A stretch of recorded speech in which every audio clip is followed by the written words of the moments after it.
Unmatched is famous for having an extensive roster of playable characters, but with so many matchups available, it is extremely difficult to play them all. In this series, we will be analyzing a variety of matchups in detail and hopefully discover some hidden gems. Join me as we explore the latest matchup of the month.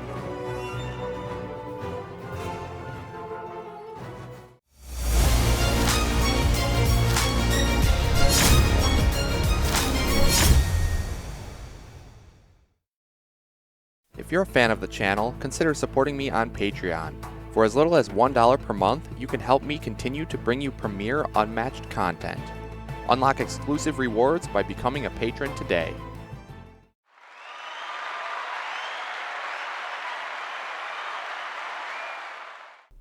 What's up guys, Zero Skater here, and we are back for another matchup of the month for December, this time featuring Jill Trent versus Little Red.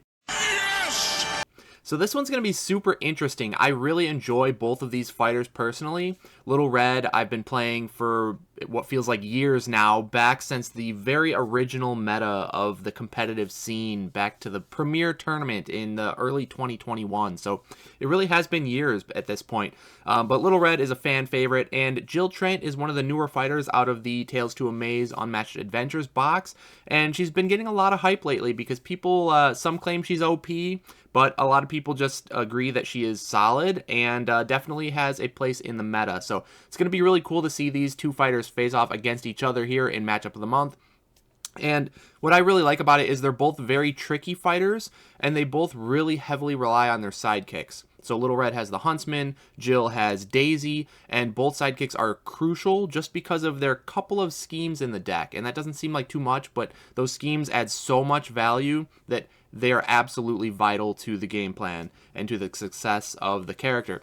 So it's going to be really cool, but yeah, I can't wait to get into it. If you missed the last episode, that was Golden Bat versus Doctor Strange, and even if you're not a big fan of those fighters, I know they can be a little bit controversial, at least one of them. But definitely check out at least game one of that last episode because that was just amazing, and I think everybody will have a blast watching that. But anyways, as always, guys, be sure to attack that like button if you enjoy the video, and subscribe for more Unmatched content. And with that said, let's not wait any longer. We'll check out Jill Trent versus Little Red. Alright, so here we are on Vorpal board, as always, to check out our first fighter, being Dr. Jill Trent. So, Jill Trent is a melee fighter with 13 starting health and a move 2. Her sidekick is Daisy, who is also melee and a starting health of 6. So that is a 19 combined health pool, but that number is a little deceiving, as we'll see in a little bit. But the special ability is Gadgetology, so at the start of your turn, activate one of your gadgets. Whenever Jill Trent attacks, resolve the active gadget's effect. So there are two different gadgets that we'll look at in just a second, but a couple important things to note here is that it is only when Jill specifically attacks, not Daisy, and you activate the gadget at the start of your turn. So if you are going second as Jill, you will not have an active gadget on that first turn because you haven't hit the start of your turn yet to activate one. And that is a very niche scenario where that actually matters, but we'll see in just a second. So taking a look at the gadgets, what are they? Well, Hypno Ray Blaster is kind of the default gadget that you're going to use most of the time, and it reads, during combat, if your card's printed value is lower than your opponent's, reveal the top card of your opponent's deck, and you increase the value of your attack by the boost value of the revealed card. So that's quite a mouthful, but basically this has a couple of things to take note of. So you're going to, first of all, get some knowledge about what is upcoming in your opponent's deck and what they currently do not have in hand so you can plan accordingly. Information is always valuable. Secondly, you are going to increase your card's strength value by the boost value of the revealed cards, so sometimes you can get some good amount of extra damage onto your attack because of this. Now, it's only if your printed value, remember printed, not actual like effective value, so a momentous shift doesn't count as a 5, it counts as a 3. And so if you, well, you don't have shift in this deck, but if you were to throw a shift into a skirmish, you would still get the Hypno Ray Blaster's effect here. So you don't want to be tying values, you want to be playing lower values than your opponent. And that plays into the other gadget, which is the Ultra Biotic Tonic. Because this one says, after combat, if your card's printed value is higher than your opponent's, then Jill Trent recovers 1 health. So when you're on Tonic, the opponent is going to want to play high values so that they prevent the healing. When you are on the Hypno Ray Blaster, the opponent is going to want to play low values so they prevent you from getting this effect to buff your value. So that creates some fun mind games in the combat interactions, and that is where Jill really shines because there's a lot of tricky things you can do based on which gadget you currently have active. And both gadgets are very strong, especially looking back at this Ultrabiotic Tonic. This is potential near infinite healing. I mean, as many attacks as you can make, if you're triggering this, getting the favorable combat interactions, you're going to heal a lot off of this gadget here. And so that 19 health, like I mentioned, is very, very deceiving because it's upwards of who knows how much. But in the late game, this makes a huge difference when you're mathing out, calculating lethals and fatigue damage and all that good stuff. The tonic really throws a wrench in all of that for the opponent. It makes it very difficult to play around. So let's take a look at what does Jill have actually in her deck. Well, first card we're going to see is Battle of Wits. So this is Jill Trent specific. It's a 2 value. After combat, reveal the top card of your deck and your opponent's deck. If your card has a higher boost value, you deal 3 damage to the opposing fighter. That is massive auto damage right here. That's like a Once Upon a Time from Little Red. But you have to win essentially the war, right? That old card game war where you just flip a card and whoever's value is higher takes the other person's card and you play until somebody has no deck left. That's basically what you're playing here, but with boost values. So there's a couple of things. When you attack with this, first of all, you're likely to trigger your gadget because this is only a 2 value. So if you have Hypno Ray active, this is probably going to bump up to higher than a 2 effectively for combat because let's say they play a 3 value block, well, you get this to trigger. So it's funny because when that happens, you want to see a high boost value off your opponent's deck because then this combat value is bumped up a lot. But if you see a high boost value off the opponent's deck, then you're not likely to win the war here and get the 3 auto damage from the Battle of Wits. So it's a really interesting interaction here, and she has a wide array of boost values. As you can see, this is a 4 boost value, which is huge. So if you hit a Battle of Wits off a Battle of Wits, you're almost guaranteed to win that and get the auto damage. But it really is a toss-up. But there are some cool ways you can kind of manipulate this and get it more in your favor. One of them being waiting until your opponent's deck is empty. If you're winning in fatigue and you can attack with this while your opponent's deck is empty and yours is not, their boost value counts as a 0 because they have no card to reveal, and you will guarantee win the war here and deal the 3 auto damage. So that's a neat little trick you can do in the end game. But again, with 3 copies of this in the deck and a 4 boost value, it's just got a lot of uses, and it makes this a very, very strong card. So let's move on to the next card, though. We're going to see Energizing Spray. This is a 5 value any. After combat, gain an action. So wow, this is like a crazy Jeet. You're just going to smack with a 5 and you're going to gain an action. So that is just super, super good. That action can be used for a maneuver for extra card draw and distance between you and the opponent. Or, of course, it can be used for another attack if you want to pull off a awesome combo turn. And a 5 value attack is really threatening. So even if they feint it to stop the action gain, you got 3 damage over the top. Feels really good. And it's an any, so both Jill and Daisy can use it. As we'll see, there are a lot of any's in this deck, and there is one key reason for that we'll get to at the end. But it makes Daisy a huge threat, not just Jill. Daisy is also really, really strong. So let's see the next card. This is Jill Trent specific Hypnotist. Immediately, if your active gadget is Hypno Ray Blaster, you cancel all effects on your opponent's card. So this is like Adjust Your Imagination from Bigfoot, but it is conditional because you can only use this with Jill Trent, first of all. So Daisy has no cancels. And second of all, you have to have the Hypno Ray Blaster active. So that means, again, you want to stay on Hypno Ray the majority of the game and only really go into the Ultrabiotic Tonic towards the end game or when you're sure you're not going to need a cancel, right? But this is really, really strong. There's 2 copies of this in the deck, so it's nice to have such a strong cancel here, and the opponent definitely is going to be playing around this. The next card, another insane defense, Indestructible Cloth. It's a 5 value defense, which is already absolutely ridiculous. But if we read the effect, it also says immediately, this combat, your fighter does not take damage from effects other than combat damage. Wow, what a ridiculous defense. This is like one of the best defenses in the game. It's basically an ultimate defense.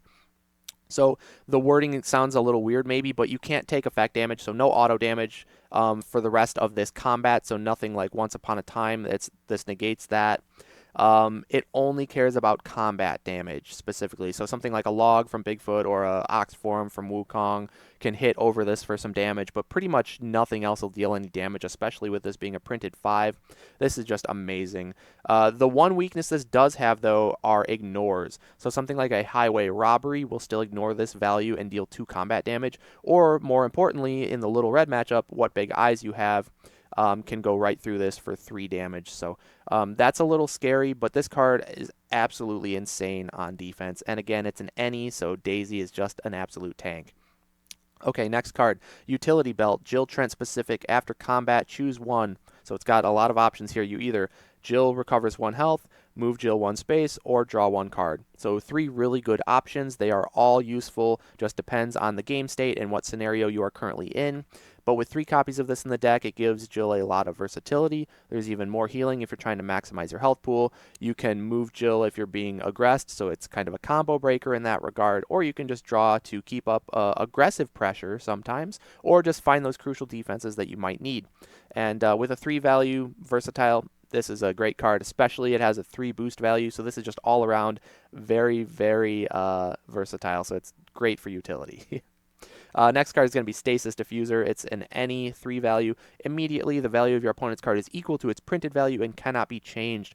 So again, an insane defense here. This one is basically anti-printed value. The other one was anti-effect damage. Both amazing, though, and they're both any's, again. With 2 copies of this in the deck, it's really, really strong.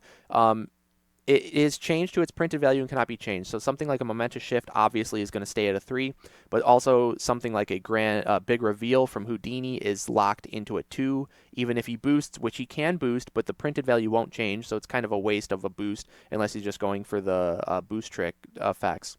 But even something like High Ground doesn't affect this card. So if Bigfoot throws a log from High Ground and you play a Stasis, well, that log should be a 7 because of High Ground, but it's actually still just a 6. Not ideal, but just you get the point. High Ground is also negated from Stasis, which is just insane. Same with combat tokens from like the Marvel maps. This thing, whatever the opponent's printed value is, that is the value, cannot be changed. So crazy, crazy good defense. Next card, Insightful Deduction. After combat, reveal the top 3 cards of your opponent's deck, put one of them on the bottom of the deck and the rest on top in any order.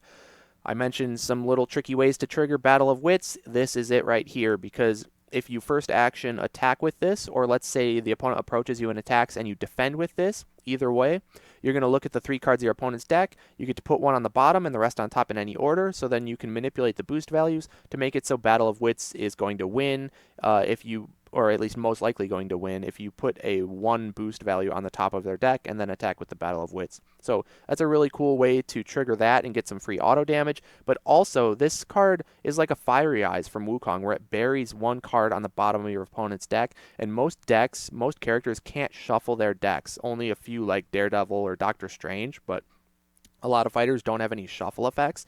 So if you bury something on the bottom, you can guarantee that they won't have that card until the very end of the game when you're going into fatigue, and that can be absolutely crucial. And that knowledge, too, is really, really good. So this card is actually, I think, a little bit underrated. It's very, very strong.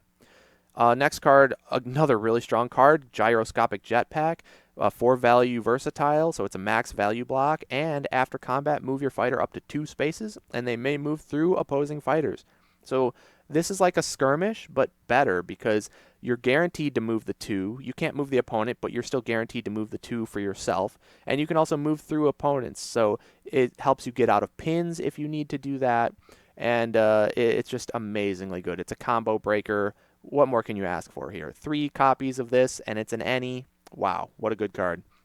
Next card is kind of like the regroup of the deck, I would say, but it's still quite good. It's a 2 value any. Versatile. After combat, deal 1 damage to the opposing fighter. So you're not really going to want to defend with this. It's a 2 value block that's really weak, but at least you get a little bit of auto damage. But most likely you're going to attack with this with your Hypno Ray Blaster active for Jill. Because if they play something big value, by big, even 3 value, it's not even big. But if they play a 3 or higher, this could hit for some actual combat damage, and then you're also going to get the auto damage. But also this is good for attacking with Tonic, because if they throw a max value block in attempts to negate your healing, well, you just wasted one of their best defenses on a measly 2, and you also get an auto damage to boot. So Laser Pen is actually surprisingly good, even though it's kind of the regroup of the deck here. Next card, definitely one of the best cards in the deck, one of the scariest for sure too. Caught Red-Handed, it's a 1 value versatile, any. After combat, your opponent discards a card. Okay, that's already good.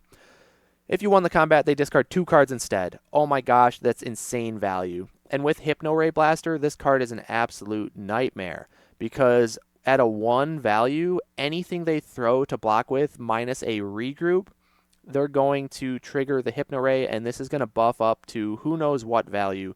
But if you hit a 3 boost value off of the gadget when you're attacking with this card becomes a 4, and that's pretty good at winning combats. And the thing is, this card is always a 2-for-1 at minimum. It doesn't matter what the opponent does. I take that back. The only one way to stop this from being a 2-for-1 is feinting it. But if they feint it, well, you still get the gadget effect, and so they're still probably landing some combat damage with red-handed, even over top of the feint. But anyways, going back to the 2-for-1, if they take it undefended, well, you won the combat, they discard 2 cards. If they defend, but they win the combat, well, they used 1 to defend this measly attack, and then they still have to discard 1, so you played your 1 attack, they spent 2 cards, and if you win the combat, this is a 3-for-1, because that would mean, well, I should say if you win the combat by them defending, then it's a 3-for-1, because you played 1, you make them discard 2, amazing. This card is just absolute menace in the value game, and it's super, super scary with the Hypno Ray Blaster, so definitely something to watch out for. Then we're going to get into a couple of Daisy cards to round out the deck, the first one being the Ace Fighter. So this one is just simple, after combat, draw a card, but it's a 5-value versatile, which is insane. That is just the stupidest thing. And a 3 boost value as well, so if Daisy does die off, you have a great boost value with this card to get around, because you are, again, move to melee, so you need those high boost values in order to get around the map at times. So having 3s and even 4 boost values in this deck helps out a lot there, being melee. But this card is just ridiculous. It's so good for keeping Daisy alive on defense. It's a really threatening attack. It's extra hand advantage. This card just does it all. Then we're going to see the weakest card in the deck, Sisters in Arms. It's just a 3-value versatile for Daisy. This card's effects cannot be canceled, but all the effect is that if Daisy and Jill are adjacent and Daisy is attacking, then Daisy gains the effect of the gadget. So that's a lot to digest here. First of all, they have to be adjacent, which is already situational. Daisy has to be the one attacking, so it can't be Jill, so you can't... I don't know. You can't threaten the gadget. And sure, Daisy gains the effect of the gadget here, but think about the gadgets. If it's Hypno Ray, a 3 value is not likely to be below the printed value of the opponent's card unless they play a max value block. And then sure, you might get 1 damage or so over the top of a max value block, but that's probably best case scenario. And then if it's the tonic, a 3 value is not going to win against anything but like a feint or a regroup, but if you're on tonic, they're not going to throw something really low like that. So it's just kind of a useless card. It's also only a 1 boost value, so I really, really hate this card. It's absolute trash. And the thing, too, is like, it would be a little bit cool if Daisy could attack with this, with the Hypno Ray, or not the Hypno Ray, the tonic, and actually heal herself, but Jill gets the healing, not Daisy, even in that scenario, which is a little awkward. So it would be cool to give Daisy a little bit of healing, but maybe that'd be too good. I don't know. But I don't know. I wish this was a 4 value, or I wish they didn't have to be adjacent. There's just a bunch of what ifs. I just wish this wasn't so dang situational, because as it stands, it is really, really weak. But then we're going to see one of the best cards in the deck to round it out here for Daisy. Helpful Assistant is the only scheme in the entire deck. There are 2 copies. And it says shuffle up to 3 Jill Trent cards in your discard pile back into your deck and draw 1 card. So a 3 boost value again if Daisy dies off. That's very helpful. But Daisy's a tank, as we can see, and this scheme is insane. Because, wow, shuffling up to 3 cards back into your deck is massive for the value game. That's going to help you out a ton in Fatigue. Yes, you do draw 1 card, but still, if you're using an action to play this and draw a card, yeah, it's not a pass itself, but you're shuffling 3 cards into the deck. So it is a +3 to your deck, and that is insane for the value and fatigue game. And with 2 copies of this, that gives you essentially a 36 card deck, which is ridiculous. You're sounding like Electra almost at that point, and that's just crazy. So Daisy has a huge target on her back. The opponent is going to want to take her out very early at all costs because you want to shut down these helpful assistants because they are just way too good in the long value game. And that's what makes Daisy so impactful. And it's not easy to take out Daisy, though, because as we've seen, all of these defenses that are any's, like the cloth, like the stasis, like the jetpack, all these things that Daisy can defend with, as well as her own 5 value defense, it just makes her an absolute tank. And so it is not easy to kill her off soon, but the opponent is definitely going to try.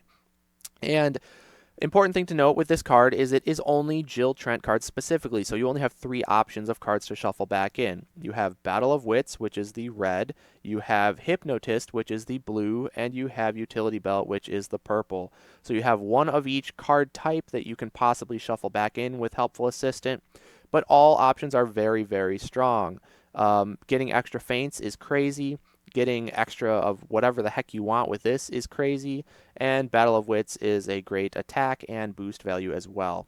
I think the best one, though, actually is Utility Belt because it just the most utility. And the way that games usually play out here with Jill is the opponent's not going to waste time attacking Jill first because that lets you use your Hypnotists, and it puts you adjacent or puts them adjacent to you to use Battle of Wits really easily. So they're not going to make it easy. They're going to not engage with Jill. They're going to engage with Daisy first to try to take her out before you have a chance to use your Jill cards. That means a lot of times you might have to boost away something like a Hypnotist just to shuffle it back into the deck with Assistant, but that's a good play because you're actually adding value to your deck. So don't be afraid to boost away with your extra Jill cards in the early game to shuffle them back in with the Assistant. Because it's a little bit weird because sometimes you will draw all the Jill cards but not the Assistant. In that case, you got to keep Daisy alive long enough to find this card. And then in some games, you're going to find the Assistant but not the Jill cards. And then you're waiting to use this card to actually get value, but you got to find the Jill cards and use them first. So again, a lot of times you end up boosting them away just to get them shuffled back into the deck. So it's a weird dynamic, but it's just amazingly good, and it makes Daisy a super threat, and the opponent definitely has, they're going to be gunning for Daisy real quick to get her off the board. Because Jill is much worse when she is a solo move 2 melee fighter without infinite deck, so she actually has to approach you, and then she can lose value pretty quickly, having to boost a lot. But as long as she keeps Daisy alive, pretty much the initiative is on the opponent to approach her, and that's exactly what she wants. So you really got to kill off Daisy if you're going up against Jill, and you really got to keep Daisy alive if you're playing as Jill. It's just a fun little mini game of protect the sidekick. But anyways, Jill is super strong. As you can see, there's tons of options. There's healing, there's value game discards, there's auto damage. You just pretty much have it all. So a really fun fighter, really versatile, can play pretty aggressively sometimes with these action gains off the energizing spray and the ace fighters. So, or you can play really defensively. It just depends. You have a lot of options, and that's what makes Jill so cool. She's very, very strong. So, enough about Jill. Let's get into our next fighter and talk a little bit about Little Red Riding Hood. Okay, so here we have Little Red Riding Hood. Again, one of my favorite fighters that I've been playing for years now, and a fan favorite at that.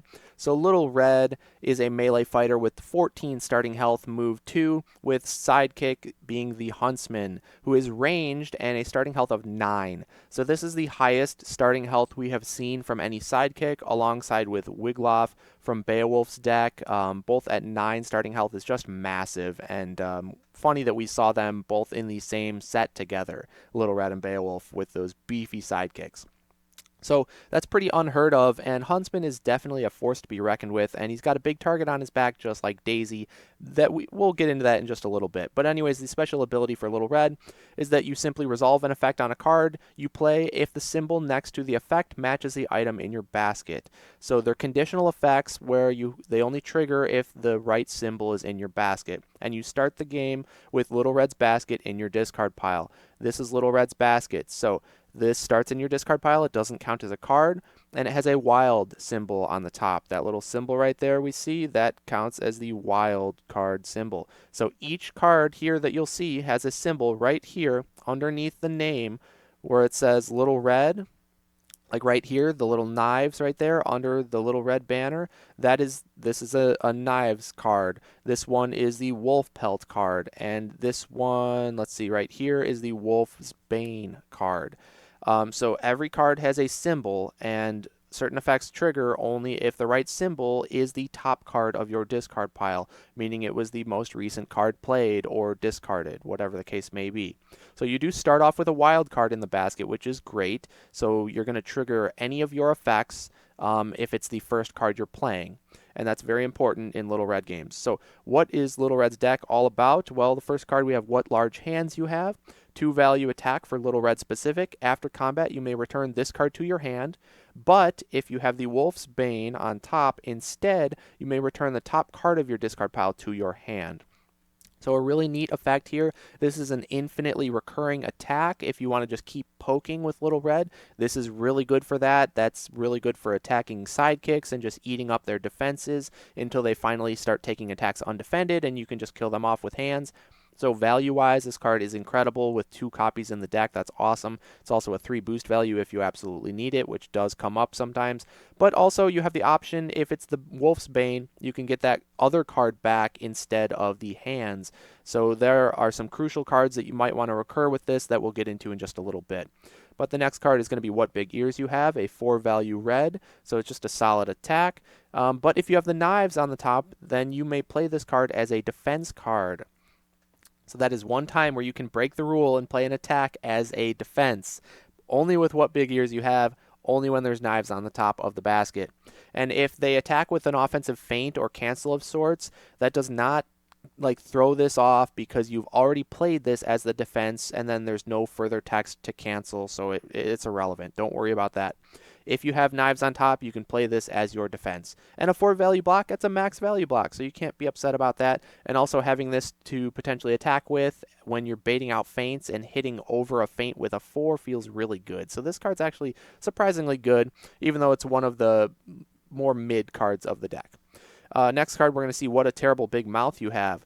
After combat, deal damage to the opposing fighter equal to the printed value of their card. This card has massive auto damage potential because if they smack you with something like a log from Bigfoot, or let's be more real and say an energizing spray in this matchup, you're going to deal 5 damage back to them from that energizing spray because that's the printed value. Meanwhile, Little Red only takes 3 because this has a 2 printed value itself. So this card's really, really good for auto damage. But again, you have to have the Wolf's Pelt on the top of your discard pile, so that has to be in the basket. Otherwise, this auto damage effect does not work, so you're really going to have to play around that. And the opponent obviously is going to play around it as well because they're not going to most likely attack with a big printed value when they see you have the pelt on top because they're going to be playing around this card. Next card is going to be the Wolf Skin. This is one of the weakest cards in the deck, but it's still pretty good in certain matchups because after combat, if you have the pelt on top, you draw 2 cards. So a 2-value printed is not very good for saving your health, but drawing 2 cards can be really useful if you're absolutely being pressured like crazy or if you just want to push the tempo there with your hand advantage. So 3 copies of this, that's fine. Next card is really crucial. What's that in my basket? It's a 4-value versatile, so max value block here. You got 4 copies of this in the deck. It's a 3 boost value, which is really good, and this is the only wild card other than your starting wild. So this is really good when they come up and they attack you. You defend with this, and now when you make your attack, they don't know what it's going to be. You have all your options open. Or even if you're attacking with something that they want to feint, like let's say they're expecting the hands and they want to feint the hands, but you throw a basket instead, that's incredible for you because you dealt 2 damage over the top of the feint. You wasted one of their cancels, which are very, very good against Little Red. And now you have a wild card set up for their turn when they want to counterattack you. You have, again, all your options open. So basket is just incredible for stringing together all of your symbols properly. With 4 copies of this in the deck, that is really, really good. Also, if basket is on top and you're attacking with hands, you could choose to return the basket back to your hands instead of large hands because the wild obviously counts as any of the symbols of your choice. So it could be the Wolf's Bane. Next card, what big eyes you have. 3 value versatile for little red. Immediately cancel all effects on your opponent's card. So already that's a feint, but a feint plus because it's a 3 value instead of a 2. So really, really good. But if you have the flower on top, you also ignore the value of your opponent's card. So that's like a highway robbery if you're using this on offense, but a 3 value highway robbery. So that's really, really good. Just going right through your opponent's defense is crazy. And this is one of the cards that really makes the big time mind games for little red attacking, because if you have flower on top and little red is attacking, the opponent really has to make a choice. It's like, okay, do I think it's going to be the ignore? And if it's the ignore, well, I have two options. I can feint it and only take 1 damage because the feint will cancel first because defender resolves first. Or you take it undefended and you hope it's the eyes and you save yourself a card, but you still take 3 damage to the face. So that is option number 1, is just taking it or feinting it. Or you don't really want to do any other option, because if you just play any regular card, well, if it's eyes, it goes right through it and you just wasted a card for nothing. So really, really scary. So if they take it and you threw like a basket, right, or an ears, well, they took 4 damage to the face and now you still have your eyes available. Same thing if they feint. If they feint it and you threw basket or ears, well, now they wasted a feint and they took 2 damage over the top. So both options are really bad in that case, if in the case that you're throwing a 4. So then it's like, okay, are they trying to bait me with throwing a 4 because they have the flower on top? Or is it the actual eyes themselves? And it's a really tough call to make. And if you make the wrong call going up against Little Red, she can be in such an advantageous position. From there, it can be game-winning for sure. So this card is absolutely insane. You can use it on defense as a cancel, but I wouldn't recommend that in most circumstances. And you can also use it like against Bigfoot, you know, to full negate a log. But again, those are more niche scenarios. I think you want to save this as long as you can just to keep those mind games online for your attacks. Because if you can attack again with flower setup, this card is just absolutely terrifying. Next card, another powerhouse of the deck, being Stones in the Belly. So we all know how good Ambush is, but this is better because it's a 2 value versatile that says during combat your opponent discards a random card and add its boost value to this card's value. So it's got the same effect as Ambush, but it's situational because you have to have knives in the basket. But this is a versatile, so you can use it on defense, and that's really, really strong. Especially, this is one of the best defenses for Huntsman because he doesn't have a lot of great defenses. Even though he's got 9 health, he can fall pretty quickly if you don't defend him properly. So Stones is the only way he can defend for more than a 2 value. But Stones is a really good way of doing that. So you want to keep knives up on top of the basket if you're trying to defend Huntsman, and Stones is just really, really, really good. And it's also a flower, so what big hands can get back the stones if you so choose, and that's great for the value game. Another really threatening card, Once Upon a Time, very similar to Stones. It triggers off knives, and after combat you deal 3 damage to the opposing fighter, so that's ridiculous auto damage, just like Battle of Wits, but this is non-conditional other than having the knives in the basket, of course, but you're not going to play this if you don't have knives in the basket already, because that would just be a waste. It'd be a blank 2, and that feels awful. So you really got to make sure you're stringing together your symbols properly, so you're making the best out of all of your effects and not missing cards and doing blanks, because that feels awful. But again, Once Upon a Time can also be recycled with hands. So if they come up and attack Huntsman when you have knives on the basket, you have 2 options. You can either play Once Upon a Time to give them some recoil damage, or you can play Stones to better value block and get another card out of your opponent's hand, which might hit a crucial card. You never know. Both are really good. And then if you keep Little Red and Huntsman relatively close, you defend with one of these, and then you maneuver up with Little Red on your turn, and you attack with hands, and you can get these amazing cards back, and that is really, really good. Next card is going to be Never Leave the Path. This is the first scheme in the deck for Little Red, and you have 3 options. Each option triggers different based on the symbol in your basket. So if you have the Pelt, you place Little Red in any space, and you gain an action. So you teleport, you gain the action. Pretty good for being aggressive and pushing your hand advantage. If Knives, which is the most likely scenario, or most likely time that you're going to use this, you deal 2 damage to each opposing fighter in Little Red's zone. So the thing that we call it is when Little Red moves up and she plays Path and blows away all of your opponent's like 1 health sidekicks in 1 card, and that's amazingly good. There are some maps where she can do this turn 1 if she's going first, like Sarpedon or Hiorat. So if you're going up against Little Red and she gets to go first and you're playing with multi like 1 health sidekicks, you definitely don't want to be going to Hiorat or Sarpedon. Otherwise, you're going to get hit by the thing and you're going to cry. But this card just is amazingly good. That 2 auto damage and being a pass at that point with knives makes the knife effect the most likely. But the last effect is the Bane. You're going to draw 3 cards. So I have seen both other effects used, the Pelt, the Warp gain action, and the Draw 3. I've seen both of them used to great effect. It just really depends on the game. But most likely you're going to want to default to the auto damage with the knives for this card. But it's super cool how versatile it is, and it's a really, really good card.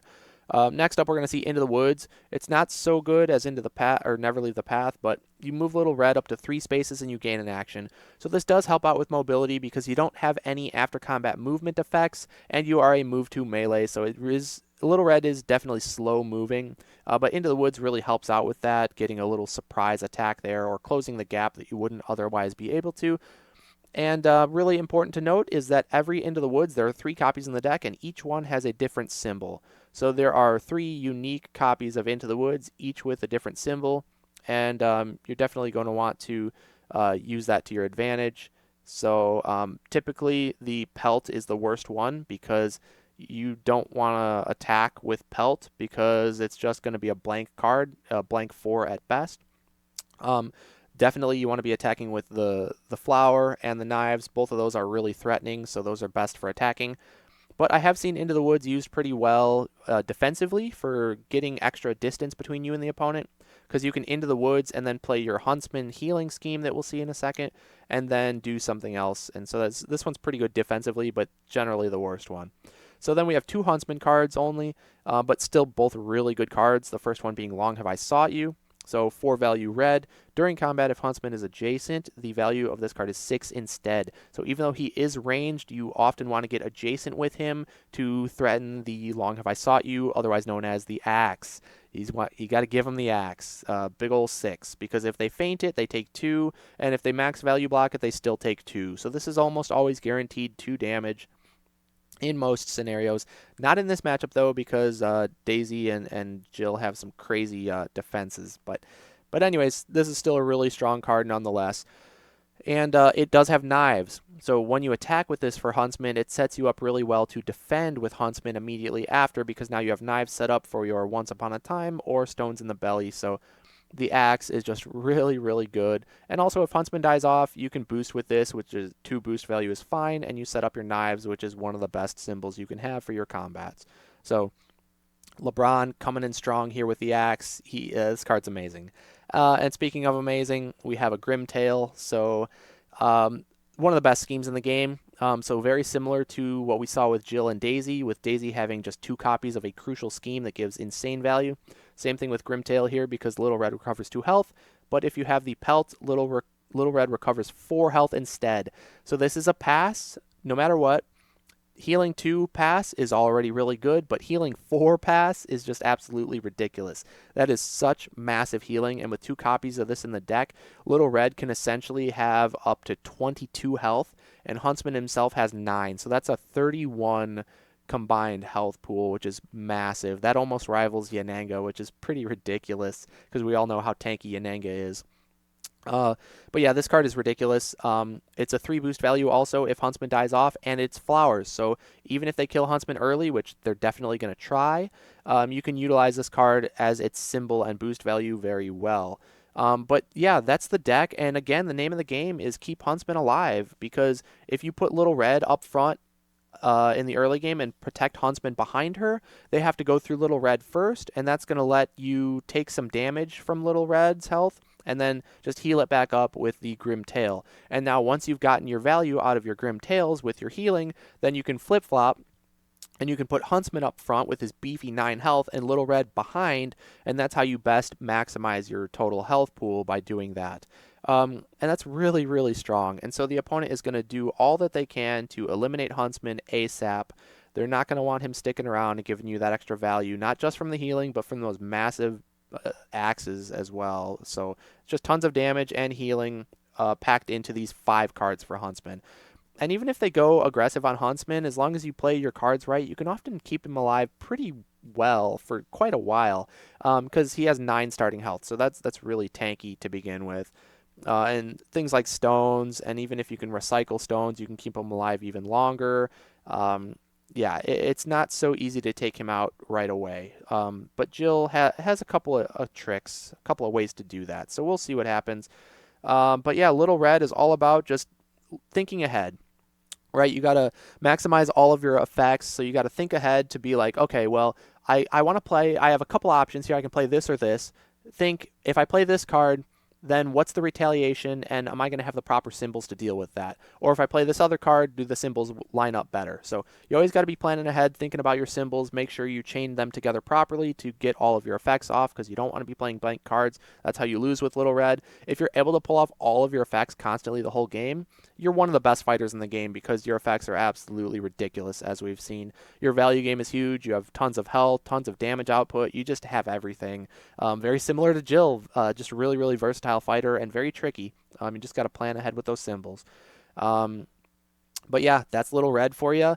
Also, baiting attacks, again, is one of the biggest things, because you want them to be feinting your attacks, expecting like something like eyes, stones, or Once Upon a Time, and you're really throwing the basket or the ears to bait out that feint and land 2 damage over the top. So that's a big deal with Little Red, all those little combat mind games. So even though you think you know what's coming because you know what potential options based on the symbol in the basket, you still don't really know what's coming, because there's always the 50-50s, and if things work out your way, you can steal any game that you thought you had no hope of.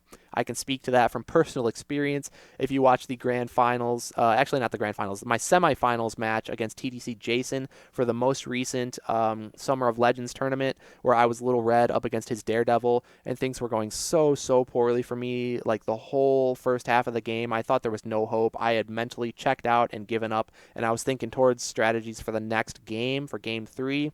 And then a couple of things went my way, and the whole game flipped around, and I ended up winning in the long run. So I couldn't believe it, but, Little Red is never out of it until her health hits 0. So with some favorable combat interactions, you can make miracles happen with this character. She is really, really strong. So check out that match if you haven't seen it already. I would recommend it. Go on Unmatched Tournament YouTube channel and check out the semifinals, me versus Jason, for a really, really cool Little Red versus Daredevil game. But anyways, that's Little Red for you. She's super strong, super tricky, and a ton of fun. Definitely can see easily why she's a fan favorite. So really cool. But let's get into a couple of key interactions before we get into the actual gameplay. All right, so this first key interaction I mentioned briefly during the analysis, but basically you're going to want to keep Daisy alive at all costs with Jill, and so you have these quotes ultimate defenses, even though they do have a little bit of a weakness, and that is ignores.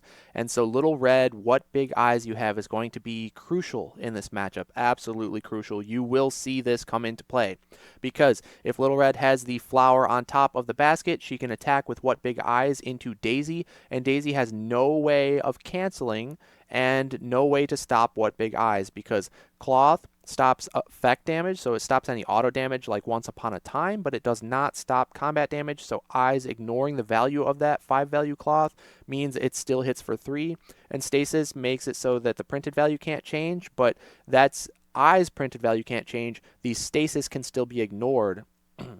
So Daisy has no way of stopping the offensive eyes from landing for 3 damage, and Daisy also has no healing. So 2 what big eyes attacking into Daisy, and she is automatically gone. She is out of there, and there is nothing she can do about it. So Little Red definitely is going to want to use these big eyes early and throw them into Daisy to guarantee that she dies off, because again, this is Battle of the Sidekicks, and both have such value packed into their sidekicks in a couple of cards that I think whoever kills the other sidekick first is going to be having a huge advantage throughout the rest of the game, especially since both the heroes are melee fighters, so you're going to lose even more value probably having to boost there because you lost your schemes, which are also passes. So what big eyes, absolutely crucial. You're going to see this ignoring these clots and stasis, I think, for sure.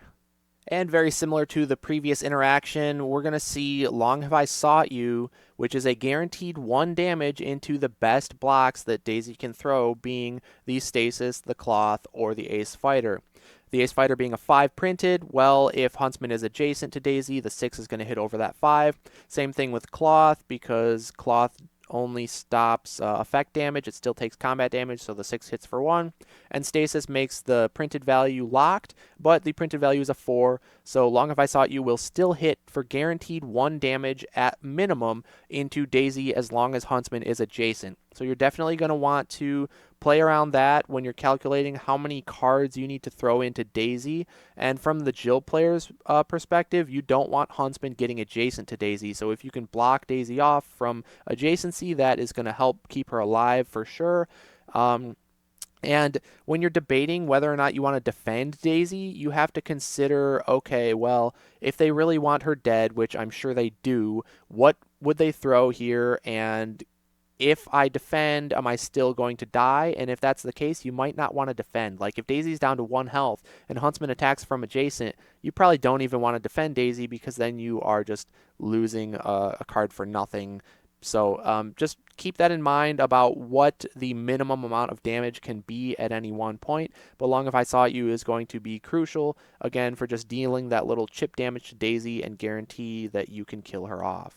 And next up, I want to talk about a few things with stones in the belly. So first of all, Dr. Jill Trent doesn't have any offensive cancels. So Little Red is going to guarantee all of her symbol effects trigger on defense. Of course, as long as you have the right symbol in the basket. But that can be definitely scary, because a defensive stones is always going to rip a card. Once Upon a Time is always going to deal your auto damage, and so on. And so that makes it really threatening to attack into knives, especially if you have this helpful assistant scheme in your hand in the early game. Because if you attack into knives and they defend with stones, if stones hits the helpful assistant, you're going to feel really, really bad about that, because not only did you give likely Huntsman a 5 value block, but you just lost one of your best value tools in the matchup. So that hurts a lot, but there's nothing you can do about it. So that's total luck, just RNG. So you just gotta, if you have this card sitting in your hand, maybe don't attack into knives, because even though you don't have any cancels, your other option would be to just wait and force the knives off of the basket, right? So if you both just double maneuver and you get to a point where you're overdrawing and either somebody has to boost to approach, or you have to just overdraw and discard at the end of turn hand limit, well, either way, you're going to force the top card of the Red's basket to change in that scenario, unless she has more knives to discard. So there might be scenarios where you can force Red off of the knives just by being patient.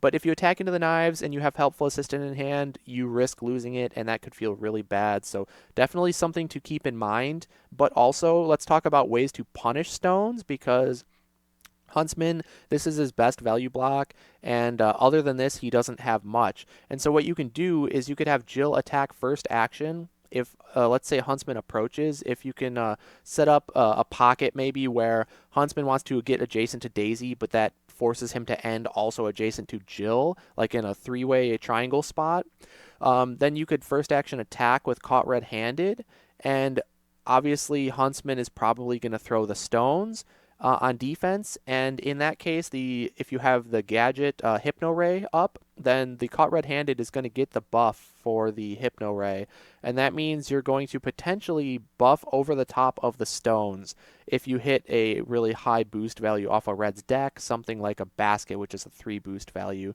That's a lot of what ifs, because stones would also have to hit a 1 boost, because then stones would be a 3 and Caught Red-Handed would be a 4. But even if that's not the case, even if you don't get that high roll right there, you're still forcing them to discard a card. And then most importantly, the stones is on top of the basket, regardless of things that are discarded during combat or after combat. The actual played combat cards are the last to resolve and go to the discard pile. So regardless of what gets discarded during, the flower is always going to end up on top. And with flower on top, Huntsman has no options. He's got blank 2s at best. So in that case, you follow up with the energizing spray. You smack him for guaranteed at least 3 damage over the top, and you gain an action, and you can even hit again. So you can really put on a lot of pressure onto Huntsman early with Energizing Spray and Caught Red-Handed. And even if you have to maneuver up to Huntsman first action because he didn't end adjacent to you, which is probably the more likely scenario, just attack with the Energizing Spray. Yeah, he can throw his stones. Yeah, it might full block your Energizing Spray, but you're going to gain an action, and then you can make a follow-up attack into the stones there, or over the top of the stones in the basket, I should say. So again, blank 2 at best. So best case is you have 2 Energizing Sprays. You have both of them. You throw one first, then he plays the stones. Hopefully you don't lose the second one to the stones effect. But then after that, you throw the other Energizing Spray over the top of a potential blank 2 or undefended hit, and then you throw like a jetpack as your third action. And also, all of those could have been on your Ultra Biotic Tonic gadget, in which case then you're getting healing after each of those attacks as well, using Huntsman as sort of a battery to just fuel your health, which is pretty cool because, again, his printed values are 2 or nothing.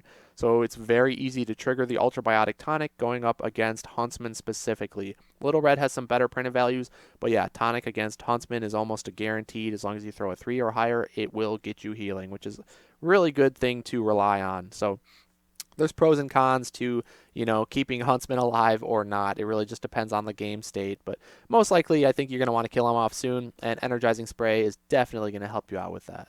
And then speaking of Caught Red-Handed, this is an incredible card to attack with Jill when you have the Hypno Ray Blaster equipped when you're attacking into Pelt. Because attacking into Pelt can be very scary, obviously, because what a terrible big mouth you have can deal massive auto damage on recoil. So you're not going to want to throw something like Energizing Spray into Little Red specifically when she has Pelt up because of the threat of this card. And even throwing like Utility Belt, I guess that's fine because you'll land 1 damage, you'll take 3, but then you'll heal 1. So net is going to be you take 2, they take 1, and that's like an okay trade. That's maybe the next best option that you have. I guess Laser Pen as well. If you attack Laser Pen into mouth, then you'll take 2, they'll take 1. I guess that's the same scenario, right? Laser Pen and Utility Belt both are Jill takes 2, Red takes 1, which is not ideal. So the best thing you can do is throw Caught Red-Handed because either they play the mouth and they get mega punished potentially because you're only going to take 1 because your printed value is 1, and you might, with your gadget, bump up, as long as you hit a 2 boost value or higher, you'll bump up over the top of the big mouth and make them discard 2 cards, which is insane value. So that's a huge, huge win for Jill if you're able to pull that off. And the other option with the Pelt up is the Wolf Skin. So if Little Red feels like she needs some draw power, well, you can negate that draw power with the Caught Red-Handed because they're going to draw 2, but then they're going to have to discard 2, and that feels really bad. So, yeah, Caught Red-Handed, amazing into Pelt, especially if Huntsman has Pelt up, then Wolfskin is really his only option, and you know he can't throw anything higher than a 2, so Caught Red-Handed is amazing into a non-knives Huntsman. And yeah, just a really important thing to keep in mind. This card can be absolutely game-winning. It's very crucial because you don't have other great options to attack into Pelt, so you're going to want to save these for those scenarios. And the last thing I want to point out is basically Once Upon a Time being used on offense is very risky. Using it on defense is guaranteed. So, again, Jill doesn't have any offensive cancels, only the defensive cancel with Hypnotist, and that is Jill specific and only when she has Hypno Ray equipped.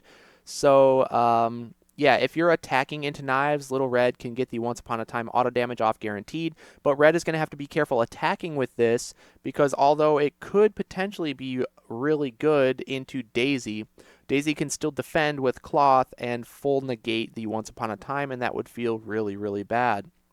Also, of course, you're not going to attack with this into Jill when she has Hypno Ray gadget up because you don't want to just lose it to a Hypnotist. That feels really bad as well. So Little Red is probably going to defend with Once Upon a Time more often than attacking, but that also means you're probably making a sacrifice because if you throw a 2-value block into the Energizing Spray, which is a 5, then both fighters take 3 damage. And Jill has more potential healing, I think, in the long run if she's able to kill off Huntsman quick then she can just keep healing off of her tonic. And so defending with Once Upon a Time isn't the best feeling, but attacking with it is a little risky. So Little Red's definitely going to have to gauge the pros and cons of each scenario there and decide how to best utilize Once Upon a Time to actually get that auto damage.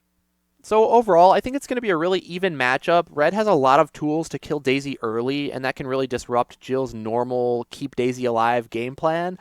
But also, Jill has the tools to take out Huntsman quick with those energizing sprays and whatnot. So both of them have the tools to take out the opponent's sidekick early, and I think whoever does so is going to be in a much more favorable position throughout the rest of the game, because then the remaining hero is a move to melee. They're going to lose even more value having to discard cards to boost, and they're going to have to boost, I think, because the initiative should be on them, because the sidekick schemes add so much value in the late game in Fatigue.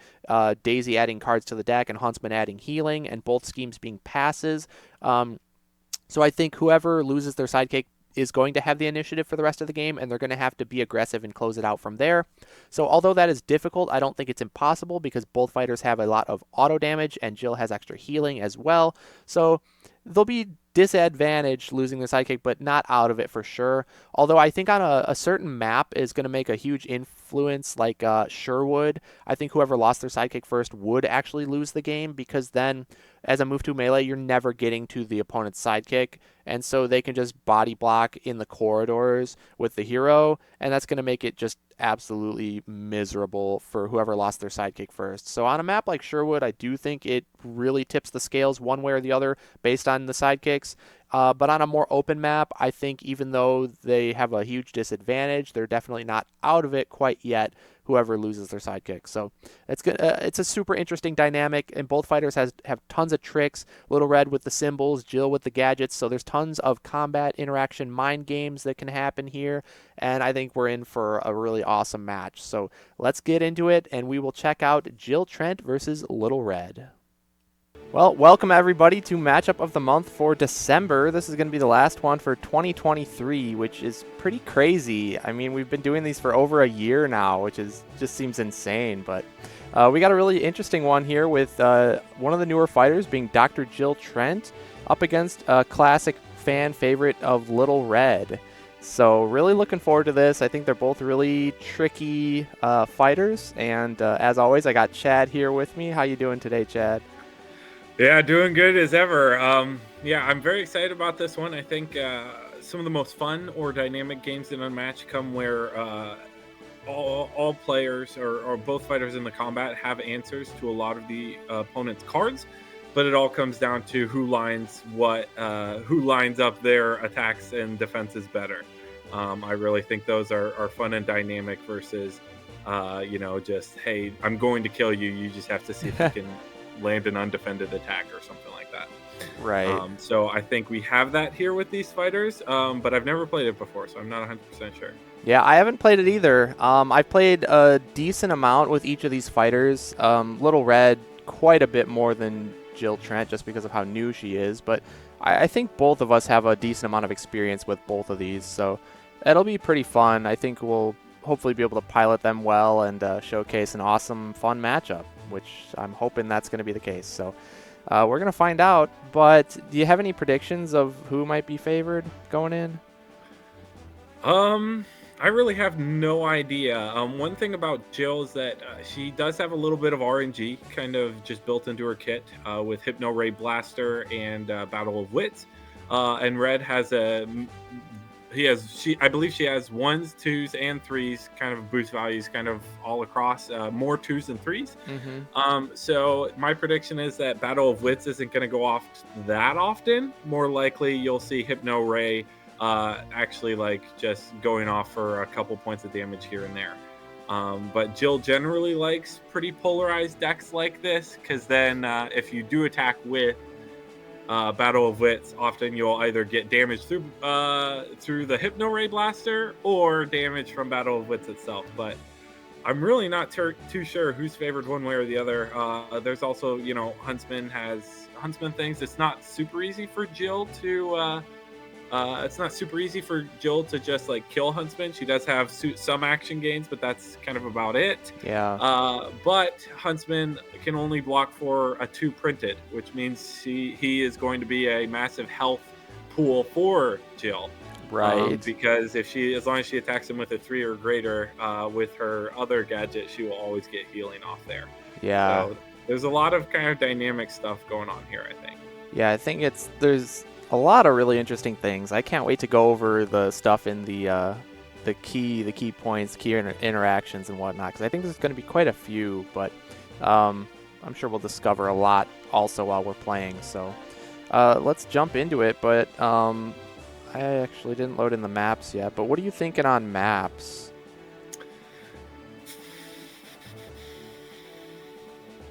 I'm not sure.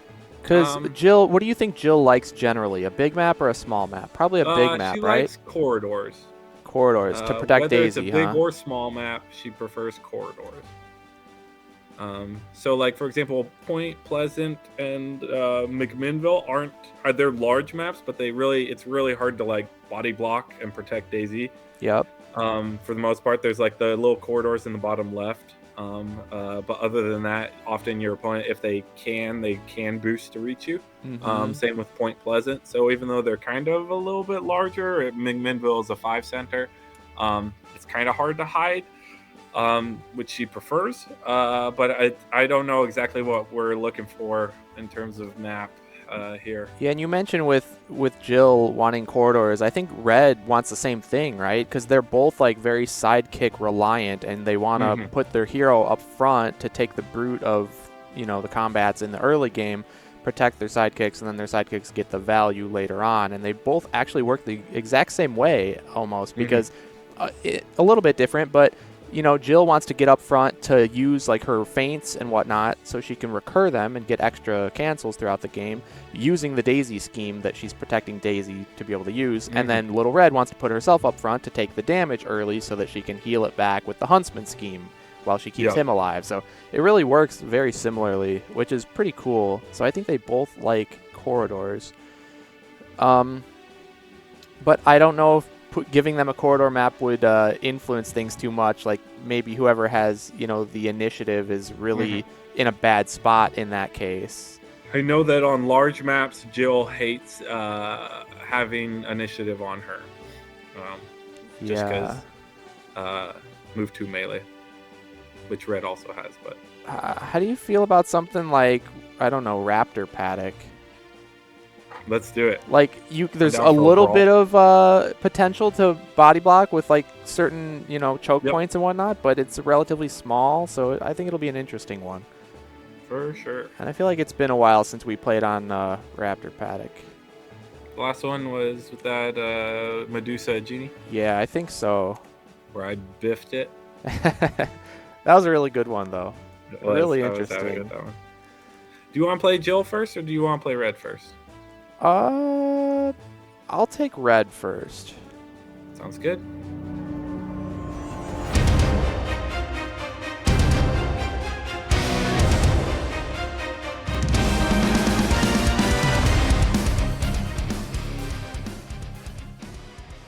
All right, man. Good luck. Have fun. Yeah, you too. All right, let's see. And you don't get your gadget on first turn. Very interesting. I'm going to maneuver.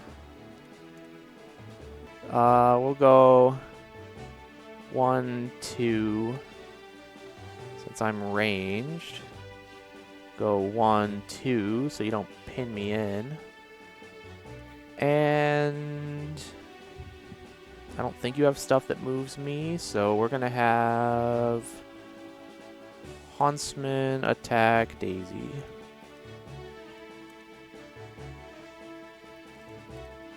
Yep. As expected. And your turn. Oh, we'll stick with the blaster. Okay.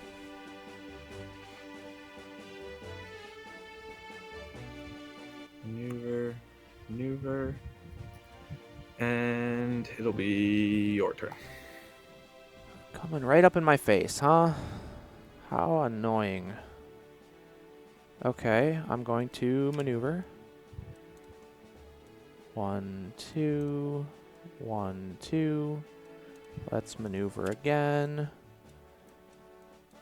1, 2. 1, 2. Then I can't hit yellow and green, but do I care about yellow and green? You'd have to boost. You're going to boost anyways, though, because you're about to overdraw if you double maneuver, so the boost would be free. So that's fine. Go ahead. All right, I'll maneuver. Boost.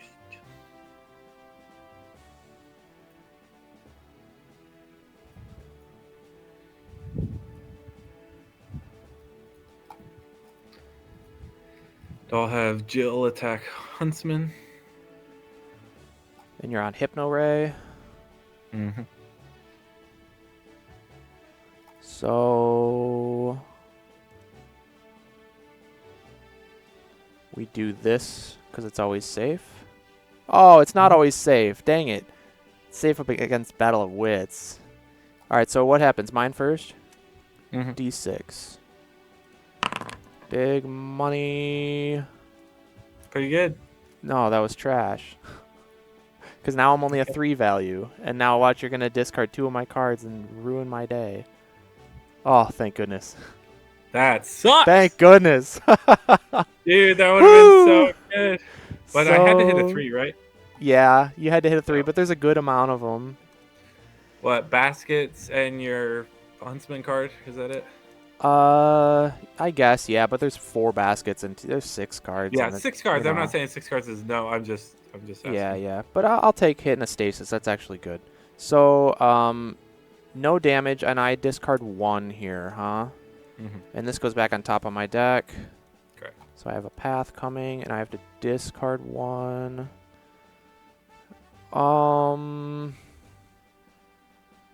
And the flower is still going to go on top regardless.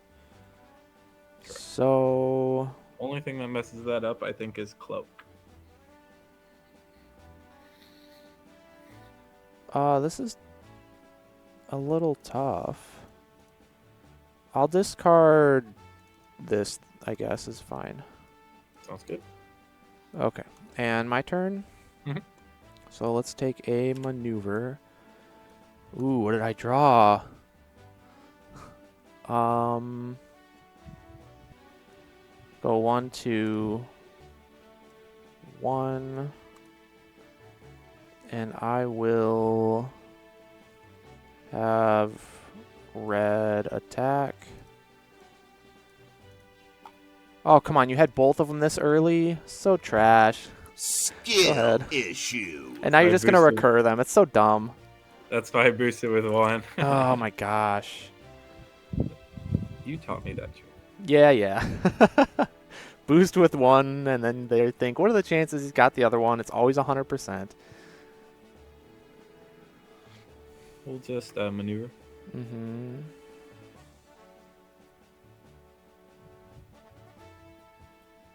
We'll maneuver again.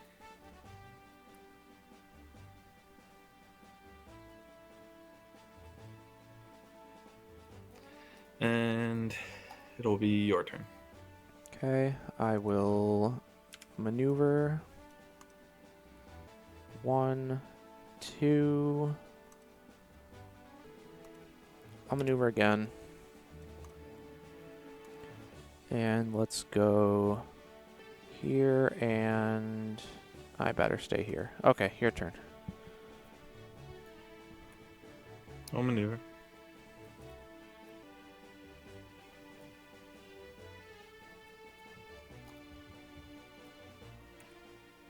Maneuver again. And I'm good there. Okay. Huntsman attack Daisy.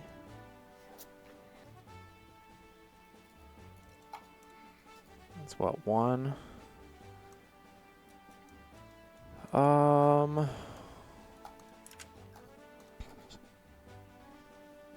We'll have Huntsman attack Daisy again.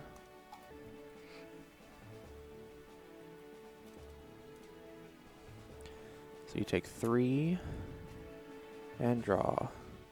Now she's dead to path. Feels good, man. Ooh. If you had another cloth right there, I'd be so screwed. I know. If I had it, Oh my gosh. But again, there's one more. Yeah. Your turn, your turn. I don't maneuver.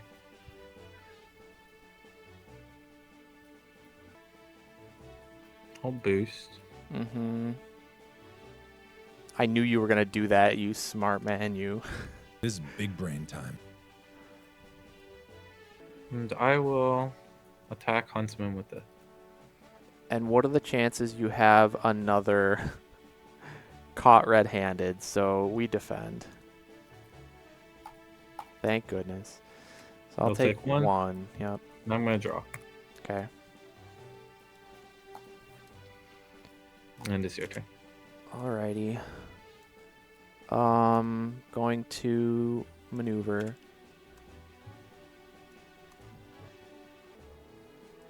I'm gonna go here, and I'm gonna go here, and I'm gonna have Huntsman. Let me think. I'll have Huntsman attack. Got him. Nice. Whew. All right. Feeling pretty comfy now. Yeah. Nice.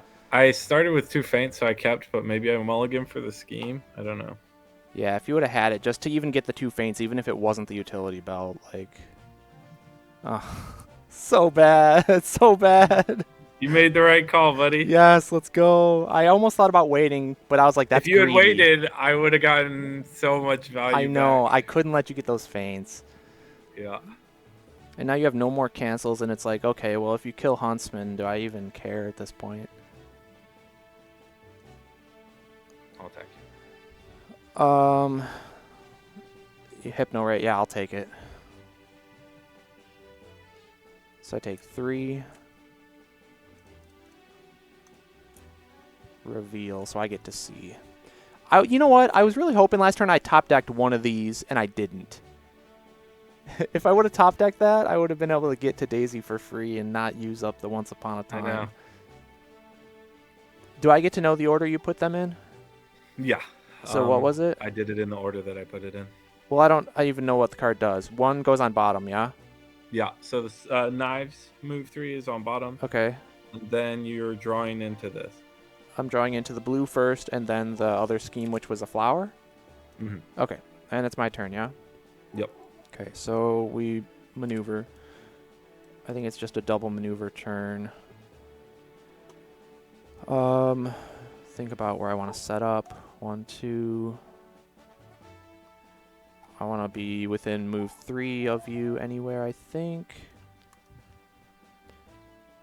1, 2, 3. 1, 2, 3. Yeah, that seems good. I'll maneuver again. 1, 2. Or 2. And your turn. Maneuver.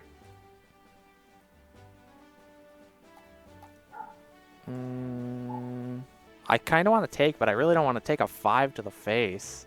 Like, that's so bad. All my options are bad, though. Oh, well.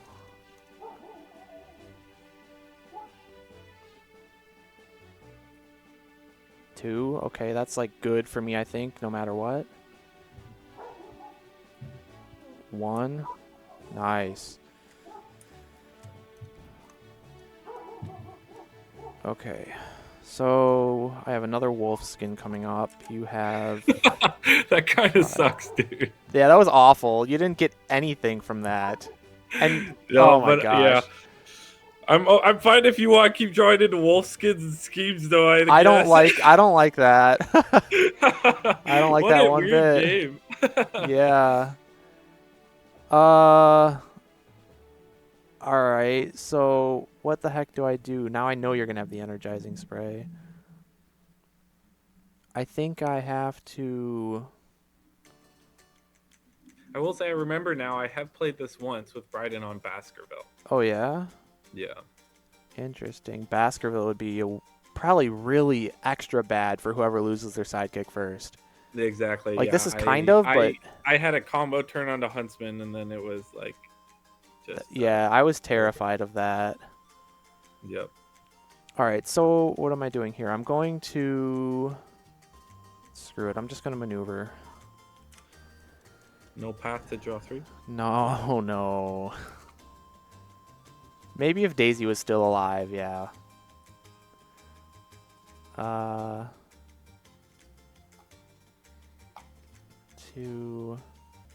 Let's maneuver again. 1, 2, 1, and your turn. Stay with Hypno Ray.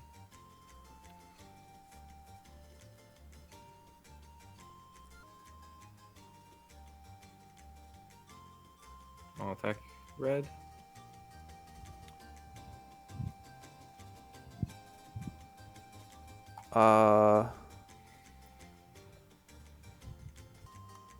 Let's do this. Oof. Right. Okay, so mine first. D6, reroll on 6. Of course. Come on, don't give me a third one. We don't want that around here. All right. That's whatever. So, well, mine's a 4. So now what? We reveal the top one of mine? No. It's printed. Oh, that's right. Okay, very good. So then I do take 1. Mhm. Okay. And my turn? Yep. 4 in hand. Maneuver.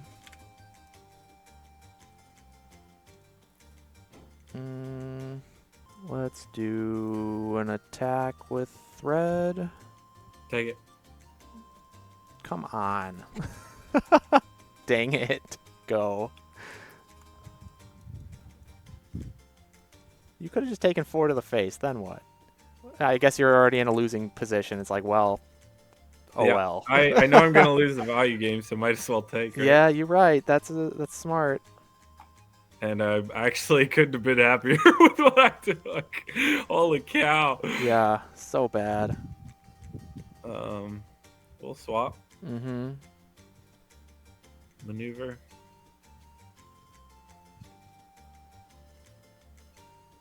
Just swapping to Maneuver. scare me, huh? Well, yeah, it doesn't matter. Yeah, it doesn't matter, right? That's just to be cool. Style points. Exactly. All right, yeah. Okay.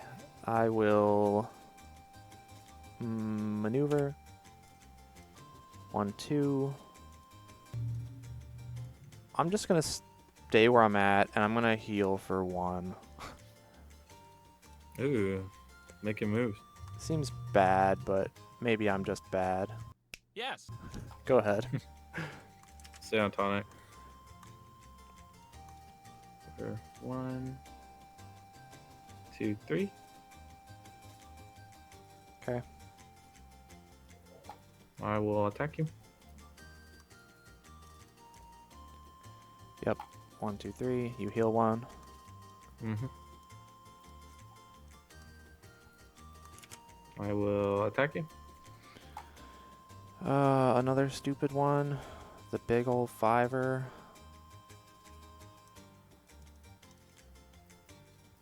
Oh, nice.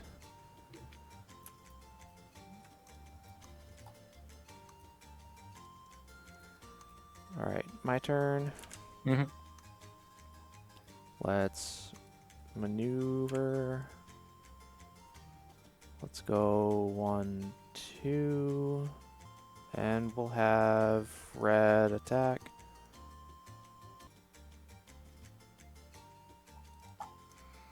So I take 1. I'll pick up the hands, and it's your turn. Mm-hmm.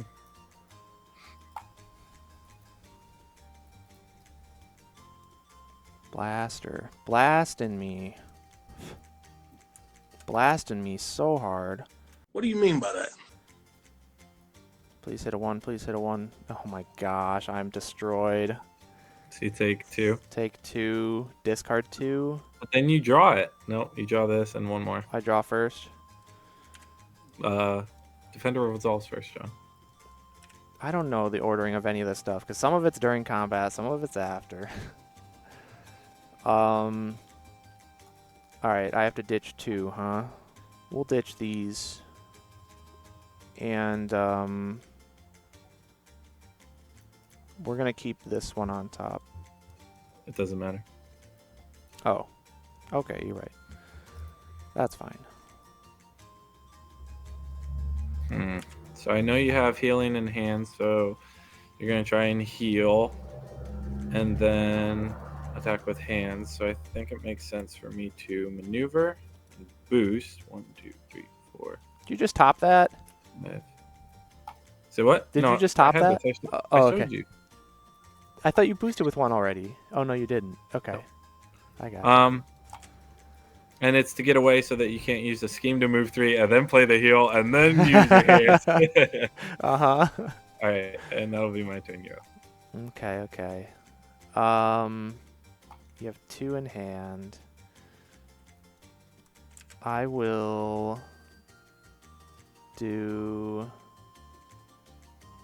a maneuver.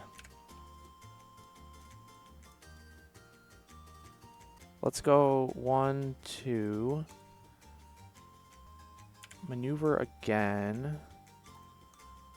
And go 1, 2. My biggest regret was when I was here, I should have maneuvered boosted with this Daisy scheme and then chain actions into the Huntsman, and I would have killed him. Yeah, Probably, I was afraid of that. You didn't have pelt on top, so you didn't have card draw. You had like knives on top, I think. Or no, you did have pelt because it was the eyes. You did have pelt, so you could have drawn some cards, but then, you know, you had one stones left.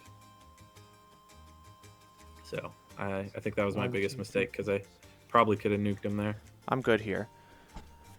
I was just trying to make sure Huntsman's more than 6 away so you can't attack him, and also position him to be able to get to yellow if you run that way.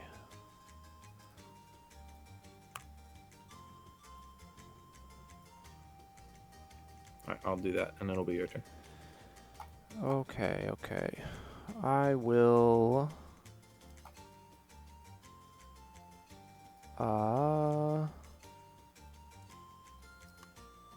do the exact play you were talking about last time. Yep. 1, 2, 3, and then heal for 4. 1, 2, 3, 4. Well, maybe not the exact play, okay? You don't know what I'm attacking you with. That's right. I'll attack you. Take it.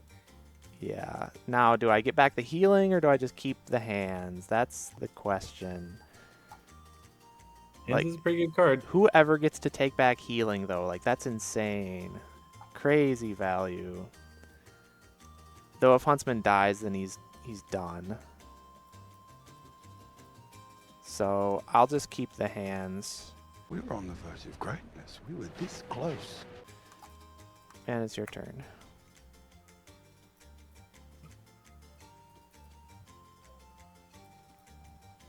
Pinning me in.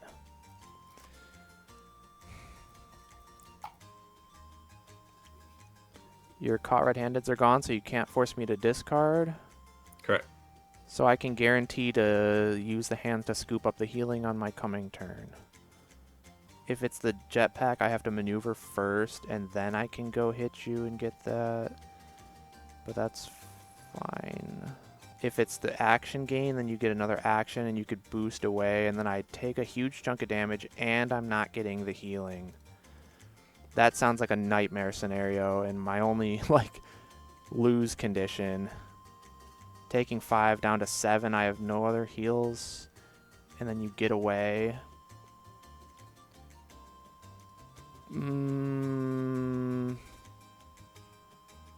But then you're down to 4 cards only in deck. It's really bad. For the content, we're going to take it. All right. 1, 2, 3.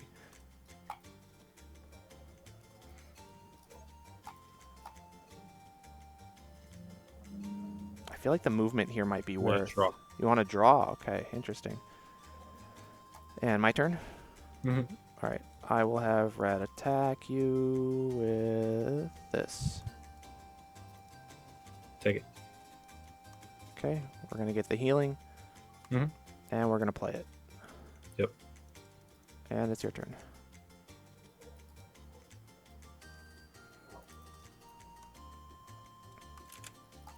I'll attack you. We're going to do this. So I take Take one.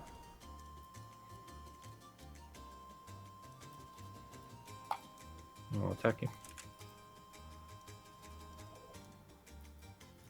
Okay. I'll stay there. Alrighty. And I'll move here. one space. Okay. Smart. Then I can't path you. Alright. I'm gonna maneuver. We're gonna go 1, 2.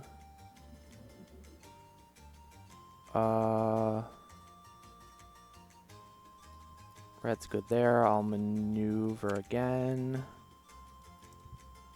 1, 2.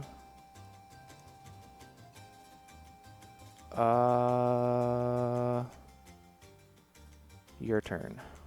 Well, actually, let's push in here just in case you want to come hit me with utility belt, then you can't jump out of my zone. Maneuver. I mean, this game's over, right? I think so. I hope so.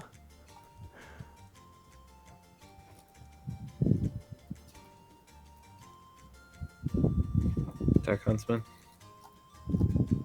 Why? Yeah, I'll take it. He's a battery. You're recharging. That's right. Alright, yeah. Okay. Let's see. I'll maneuver. 1, 2, 1, 2. Maneuver again. 1, 2.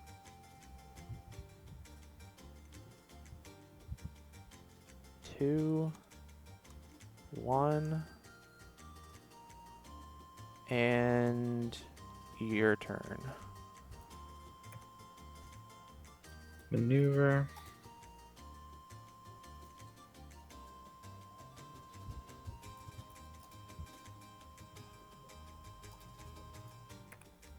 Maneuver. It'll be your turn. Okay, maneuver.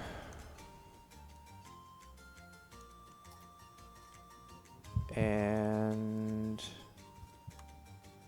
Huntsman attack. So 1 and your turn.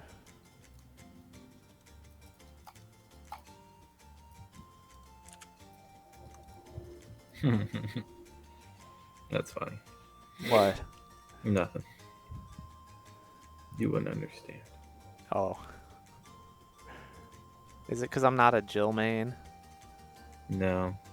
It's for an entirely different reason. Tell me. My bottom card is Battle of Wits. Yeah? That's hilarious because it doesn't do anything if it's Right. the bottom. Because then that's so bad. Yeah. I mean, It's like you have stupid coded Stone, notes when that's coded the thing. notes is near the bottom. It's so trash. I know, right? We'll attack Huntsman. Yep. I healed 2. Yeah.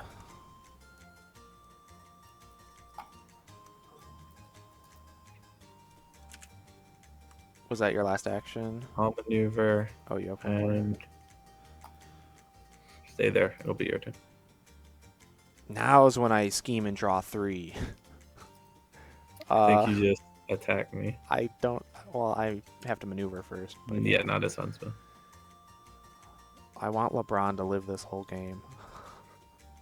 Yeah, I think if I had gone in, I might have had a shot. I didn't realize until that I actually could have reached him because you maneuvered, but you didn't hide him, and then you did it. Hit you So for yeah, 4. we'll take it. Yep, your turn. We will attack you. The final battle. Canceled. Canceled. Oh, man. But it's flower, so I ignore. It doesn't matter. I didn't switch to my guy too. Oh. GG. You're right. GG, and then I'll just path. Yeah. That was, yeah, that was rough just because you lost Daisy so soon. And you know what was crazy was that, the fact that I hit a single point of damage over this from ranged was massive. It So what I changes had everything. is I had the 5, and I had that was it. So I knew you were gonna first action attack me, and I could throw the 5 and maybe hope that I get this or this. So maybe that's what I should have done. Spoiler alert: I didn't, so it didn't matter. I was terrified you were going to play this and get out of the zone, and then it's like, well, my whole Yeah, turn if is I'd just had that, gone. I totally would have. Yeah. Because I didn't see any of these early because they would have been great for that reason exactly. All right, Yeah. well, let's flip it around and play it again.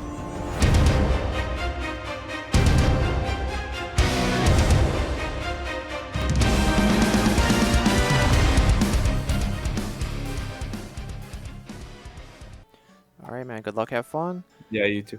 I'll stay on Hypno. Let's go ahead and maneuver. And go 1, 2, 1, 1. And then let's maneuver again. And I'll go here. Your turn.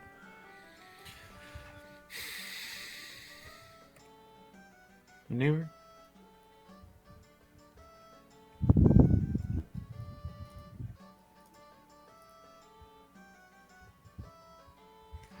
Not quite sure what I want to do. I don't think I can afford to run to force you to boost. Not sure. Who knows? Why do you say that? Well, I want to kill Daisy, right? Yeah. So if Yeah, I yeah. run into this corner, you run in and boost, and then we can either slug it out together, which helps you generally, as if you have the defenses, or Right. not.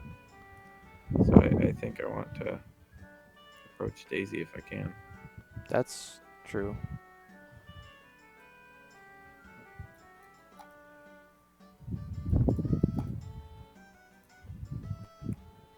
Let's maneuver. And it'll be your turn. Okay, I have to boost to get to you. I'll maneuver. We're going to do this. We're going to go the long way around just so that you can't run quite as easily. And Daisy can go 1, 2, 3, 4, 5, 6, 6. So I'm not within double attack range for red, and LeBron has to move. Okay, this is great. So we'll go there, and let's attack Huntsman with what?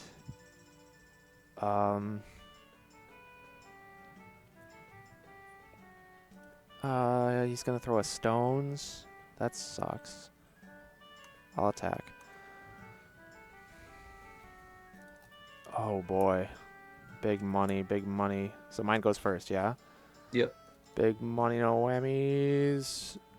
Hey, good enough. 1 damage. You draw 2.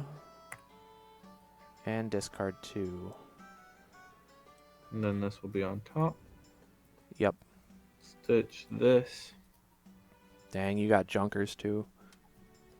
Yeah. And we will ditch this. Okay. And your turn. It's funny because this one is typically the worst of the Into the Woods by far, but like in that last game, it actually worked out really well for me. Yeah. Very rarely see that. That's very true. All right, I'll maneuver.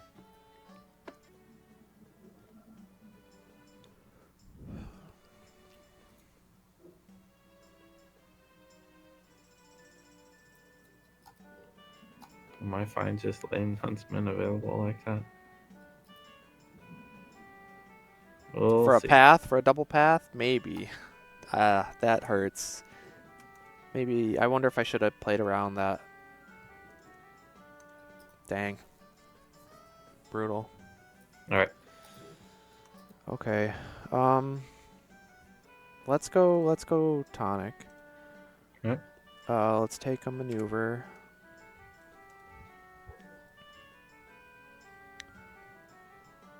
One, two. I think 1, 2. 1, 2, 3, 4, 5, 6. Yeah, then I'm safe. I'll attack you with this.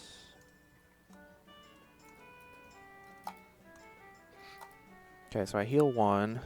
You take 2.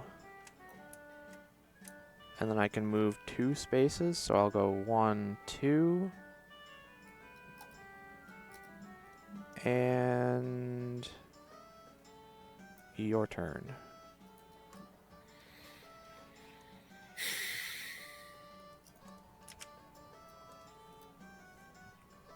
Gonna maneuver.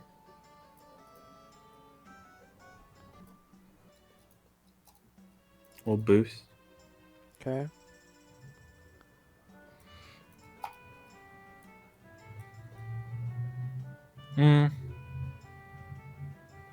Do I boost with this one? Let me Symbol. actually think about that. Yep. Because that helps me out. Maybe. We'll boost with this one. Yeah, okay. That's not cool.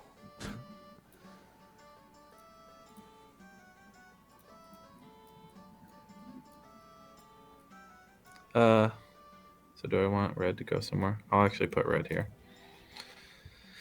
And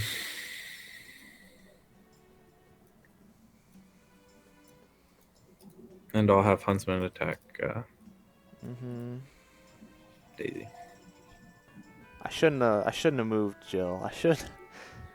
That was so bad. Why did I move? I had Daisy completely safe. Now I let you boost in here with your big ass. Actually, are you cool if I leave Yeah, of her course, yeah. there? Thanks. Crap, this sucks. So I'll take 1 and draw 1. Oof. And my turn? Alright, let's go back to Blaster. Let's maneuver.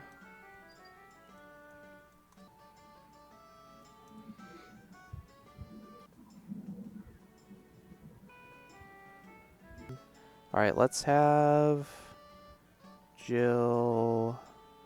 Maybe I should have kept the other scheme. Yeah? Scheme, maneuver.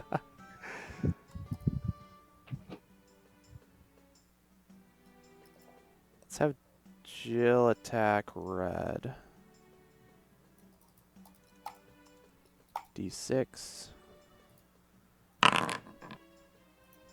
1, 2, 3, 4, 6. That's a good one.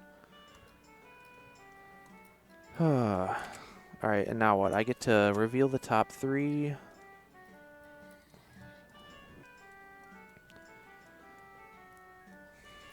Great. More stuff for LeBron.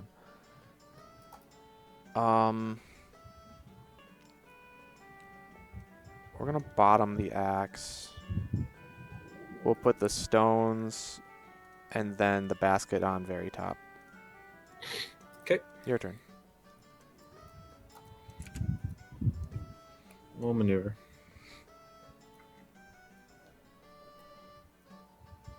I don't know if that was the right call, but I wanted to check something off the list for good. Maneuver again.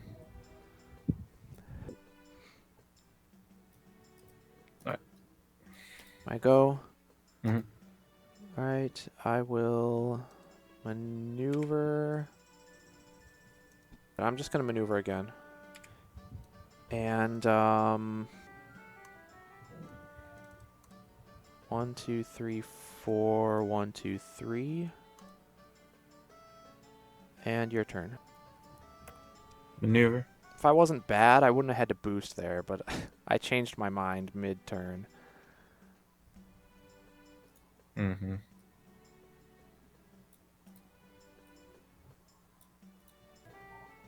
Let's maneuver again.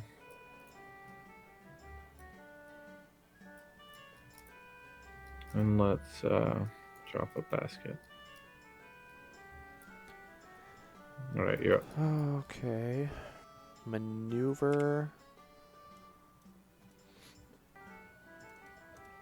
Belt. Mm-hmm. 1, 2. 1. And I'll play the scheme. Mm-hmm. So I'll put back the belt and the Battle of Wits. And I draw 1, and it's your turn.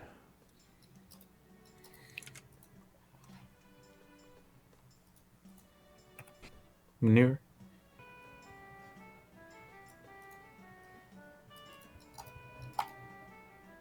Or offenseman attack. Daisy. D6. 1, 2, 3. Oh, thank goodness. Mm. So that's the biggest junk. With. Yeah. It's actually okay in this matchup to get it to trigger, but you don't have opportunities where you're ever attacking with her. Right, yeah. I You just could meant, attack Huntsman for I just a meant heal. she's good into people who have 2s and 4s. Yeah, Or true. that card is, but it doesn't matter in this matchup because that's not happening. Right. All right, you're good there? Yeah. Okay. Maneuver.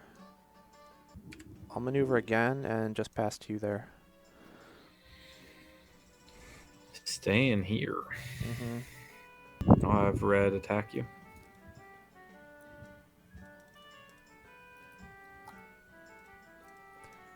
Too obvious. Hmm? I said too obvious.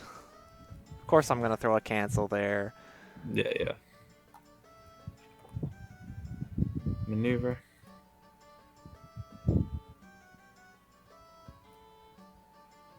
And it'll be your turn.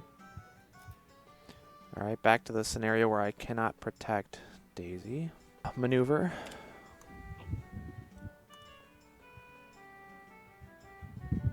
Or so I thought. You probably knew this the whole time, and we were like, oh, John's just dumb. Because I can do this.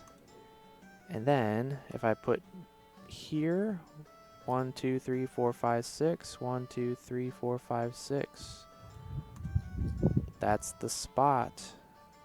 Your turn. Maneuver. Let's boost with this. Mm-hmm.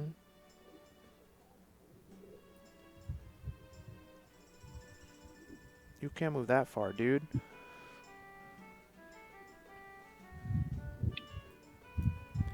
I know Red's getting there with the scheme, but...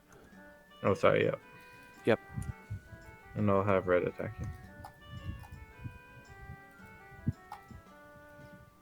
And now's the mind game. It's like, are you confirming the kill? And I have to imagine you're confirming the kill. Like, there's no way you throw anything but the ignore here, hoping for big money. Because if you get punished, that could be so huge. So I think... Yeah, there's no way you throw anything else. No, stop! What are you doing? I'll take it. There's no way you throw anything else. Yeah, you confirm the kill every time there. So I was actually thinking about going in earlier and trying something like that because I know you're one to just take it. But if you had this, you throw this every time. Oh yeah, because it's why not? It's junk. So I knew that I couldn't. I did have that. Do it. Yeah, you did. Yeah, exactly. And I would have. And same with your 5. You throw that every time too. I think. I mean, it's a boost 3, so maybe not, but I still think If it's a that's daisy card, you throw it every time. Yeah. Exactly. But if Yep. you don't have a daisy card, you let it go because it's they're Exactly. confirming the kill. Yep. All right. All right. Let's go with tonic. Mhm. Let's maneuver. Let's boost with this. 1, 2, 3, 4. Sadly, I don't have a junk card. I'll attack Huntsman. Let's take this one. Nice. All right, and then I heal 1. Mhm. Draw. No, I don't draw. I gain an action. Excellent. Even better. Now he is confirmed dead, and it's a matter of what do I want to kill him with. This. I'll take it. Yeah. Yep. Good play. Just like, we were talking about with Daisy, I think you always just confirm the kill. Like, Exactly. when you can, just get it out of there. But I'm going to heal with the utility belt, so... Oh, wait. Did I already heal with the attack? Yeah. Oh, crap. I thought I was going to get 2 healing. I don't know my starting health. Sorry, you're at 12. Dang it. Now, starting health is 13. You were at 12. Yeah. So you get 1. Well, that sucks. I guess I'll take a movement space just to get out of your Into the Woods, but you've already used all the Into the Woods. You weren't kidding, dude. That one point of health with an axe is just It's brutal. huge, man. It makes a big difference. It makes this matchup. Yeah, we'll I'll see just how go- it I'll goes. just go I think there. we're buckling in for a great match, but Here. I'm going to go here. it's startling to me, I guess I'll say. Yeah, how much of a difference 1 health makes? It changes Yeah, like, everything. Because you're in lethal ranges. Red has the tools to put you in lethal ranges very easily against Daisy. And it's scary. Maneuver. Let's go Oh, here. crap. I was supposed to back off to make you boost. We'll defend just to save myself the health. Excellent.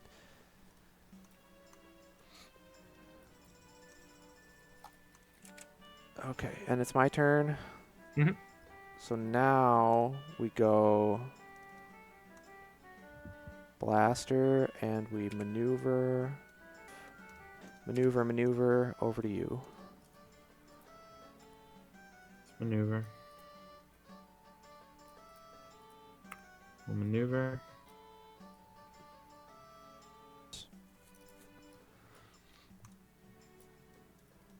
Alright.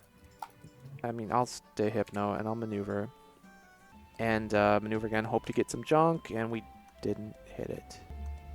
I guess we ditch a stasis, and it's your turn. Maneuver.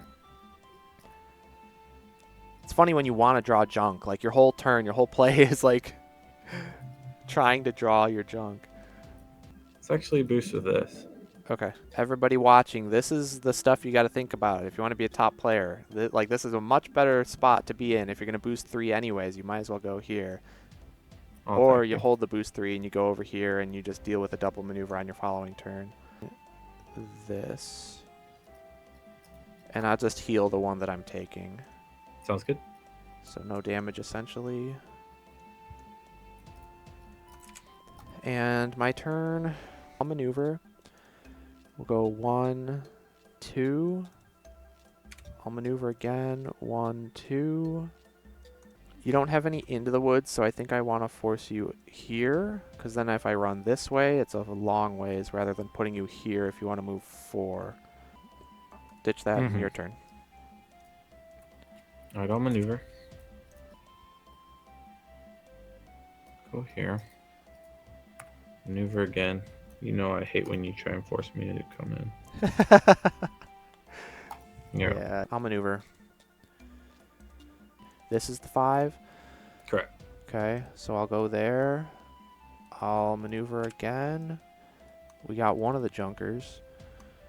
And then the other card will be a pen. Your turn. Maneuver. Like, this is like, those like MMA fights where they're both like, they just both are grappling each other, Yeah. and they're not Yeah, making any, it looks like they're not doing anything. They're just standing there not making any progress, but I assure you things are happening here, okay? That's right. Things are definitely happening. It's just it doesn't look like it. There's a lot to consider. attack you with this. And it's the hands. Okay, that was a really good play. I think I'll actually keep basket. Yeah, I think that's a great play. I'm going to maneuver. I'm going to stick with the game plan I've been doing, and we're going to see if it works out in the end. So maneuver, maneuver, 1, 2. I think I go here because then you'd have to boost, and to path, you'd have to... Yeah, this is it. But this is like the point of the game where I'm not even going to get a chance to attack with all these, so I'm fine ditching that. And it's your turn. Okay. Let's maneuver.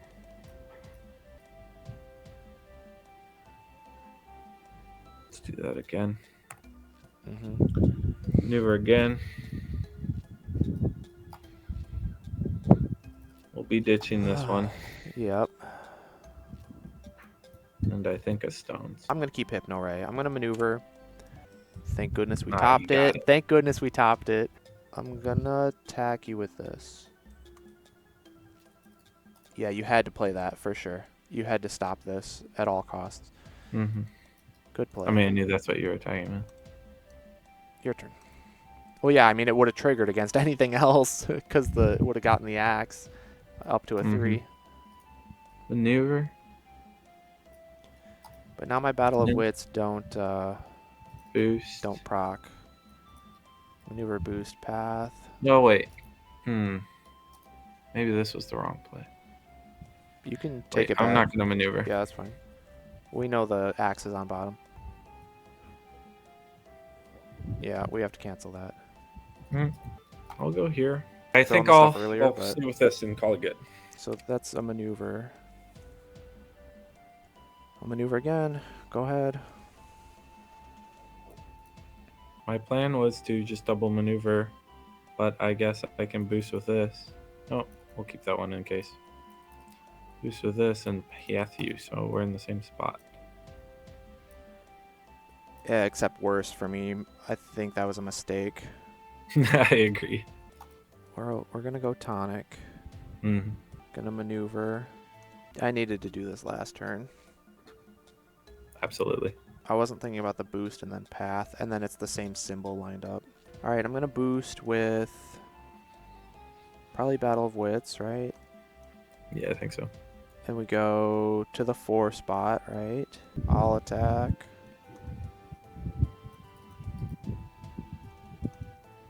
So I'm healing 1 from tonic. I'm taking 3, 1, 2, 3, and I'm healing 1. So actually, this was what I needed right here.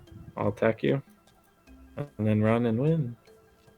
Yeah, I'm gonna take 3 here no matter what, and that's gonna put me down to 2, and I can't heal. GG. Ugh, so bad.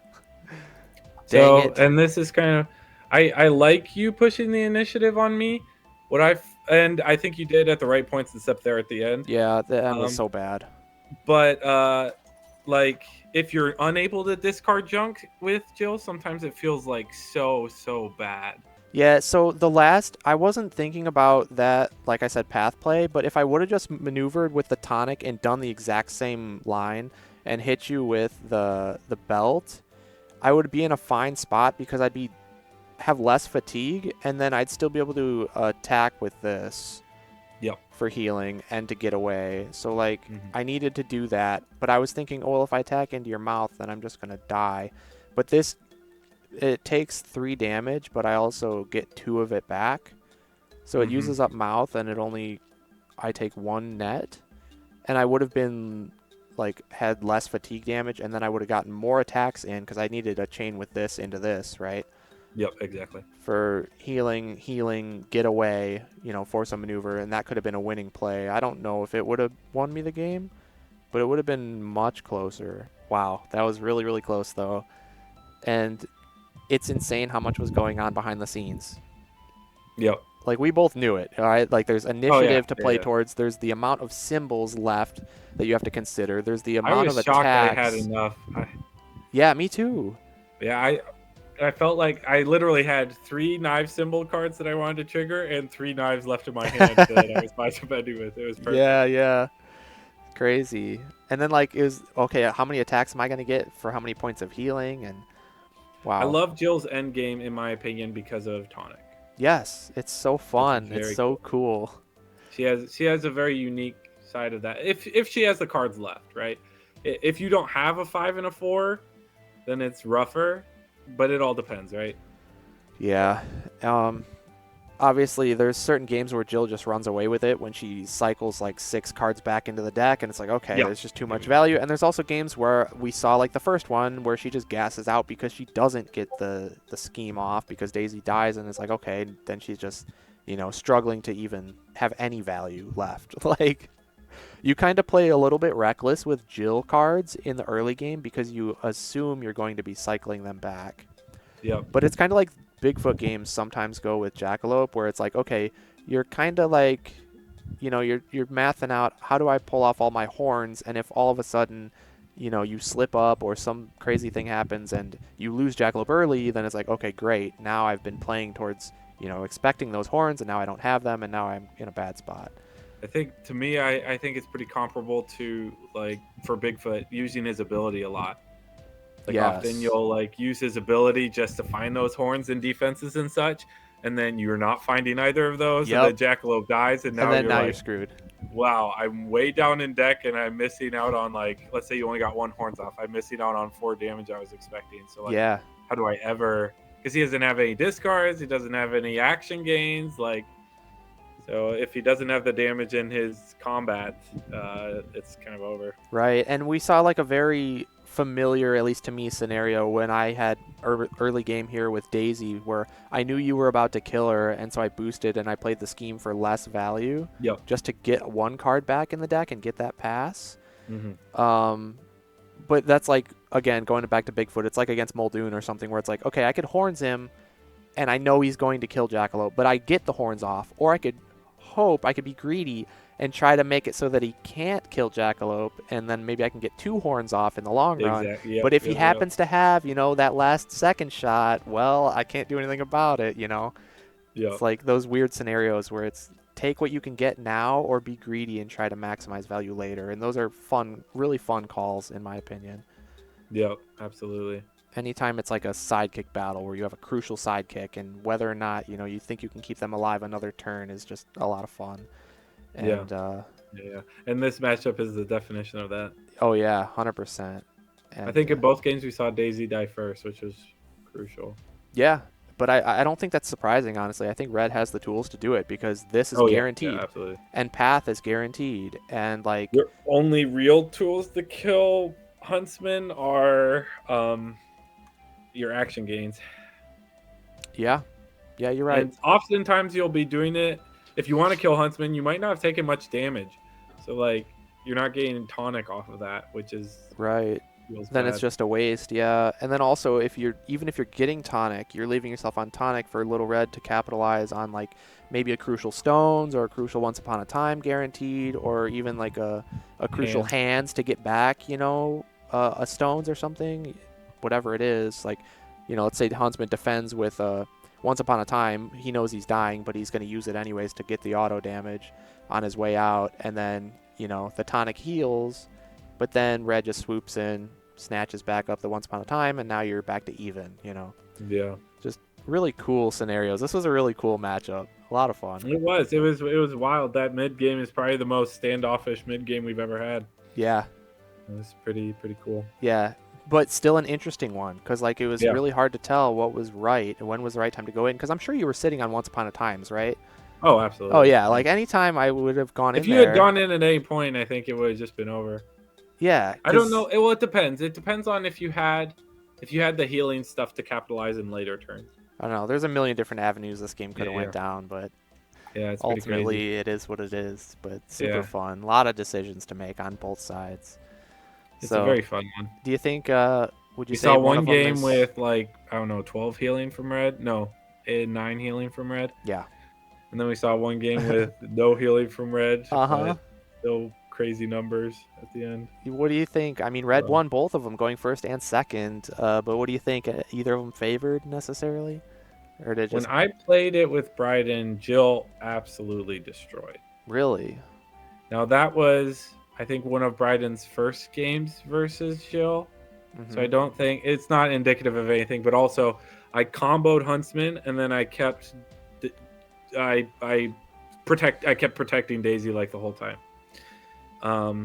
So I think if you can kill Huntsman really early, it feels like it swings pretty far in Jill's favor. Oh, I imagine so. But if you don't, then I think Red's got all the tools that she needs pretty It's well. just a Especially sidekick with battle. you only having 2 feints that are conditional, and non-offensive, right? That's a big part in this matchup too. You had no way to bait out my auto damage. Yeah. Like I mean, the only way to bait out auto damage is like caught red-handed into this. Yep. That's it, but it didn't end up. I mean, Right. both of us were careful. I mean, you're like, well, I have to go for this when I do, and I was like, well, I'm not going to play this when that's a threat. Right. You know, it was Yeah. one of those things. I don't know, man. I don't know. I did feel the initiative a lot in this game, and so on a larger map, I could feel that really hurting me. Yeah.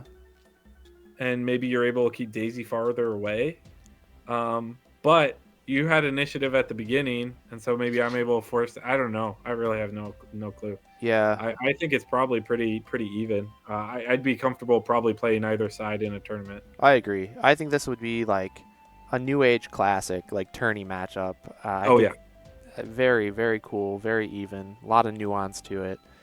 I just would love to see, like, you know, you're in it, you know, 2 months, you're Jill versus Darkblade's Red. You know, like that would be a fun Winner fun of Champions match to watch. 2024. Keep an eye Yeah. out. That's right. It's Yeah.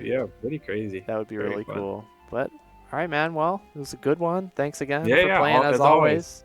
And hopefully soon we'll have January. We can triple header. That's sounds good. All right, man. Take care. All right, talk to you later. All right, see ya.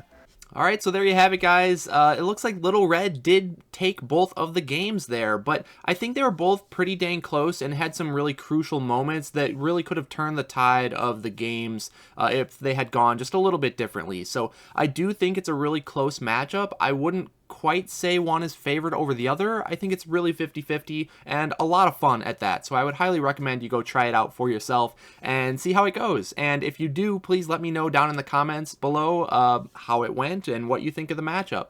So that's going to do it for this one, but I will be having a box opening video pretty soon for Sun's Origin right here, as you can see next to me. So it's coming out soon, but January 10th, I believe, is the date that we will be able to unveil the new box. So I hope you all are excited for that. It's a really cool set, let me tell you, but we'll get into that in just a little bit. So that's going to do it for this video. Be sure to leave a like if you enjoyed and subscribe to the channel if you're not already. And please consider supporting me on Patreon, because that helps me fund my editor Darkblade so I can continue bringing you all unmatched content even when I'm really busy with school and whatnot coming up here. So I really do appreciate all the support from everybody out there, regardless of if you're a patron or not. Thank you for being around the channel and helping it grow. We're almost to 3,000 subscribers, so I'm really pushing for that milestone. That'll be another really cool one. So thank you all for all the support out there. You all are the best. But that's going to do it for this video, so I'm looking forward to the next one. We got a really fun matchup that you will see pretty soon here. So that's going to do it for this one, guys, but thank you all for watching. I'm ZeroSkater12, and I'll see you next time.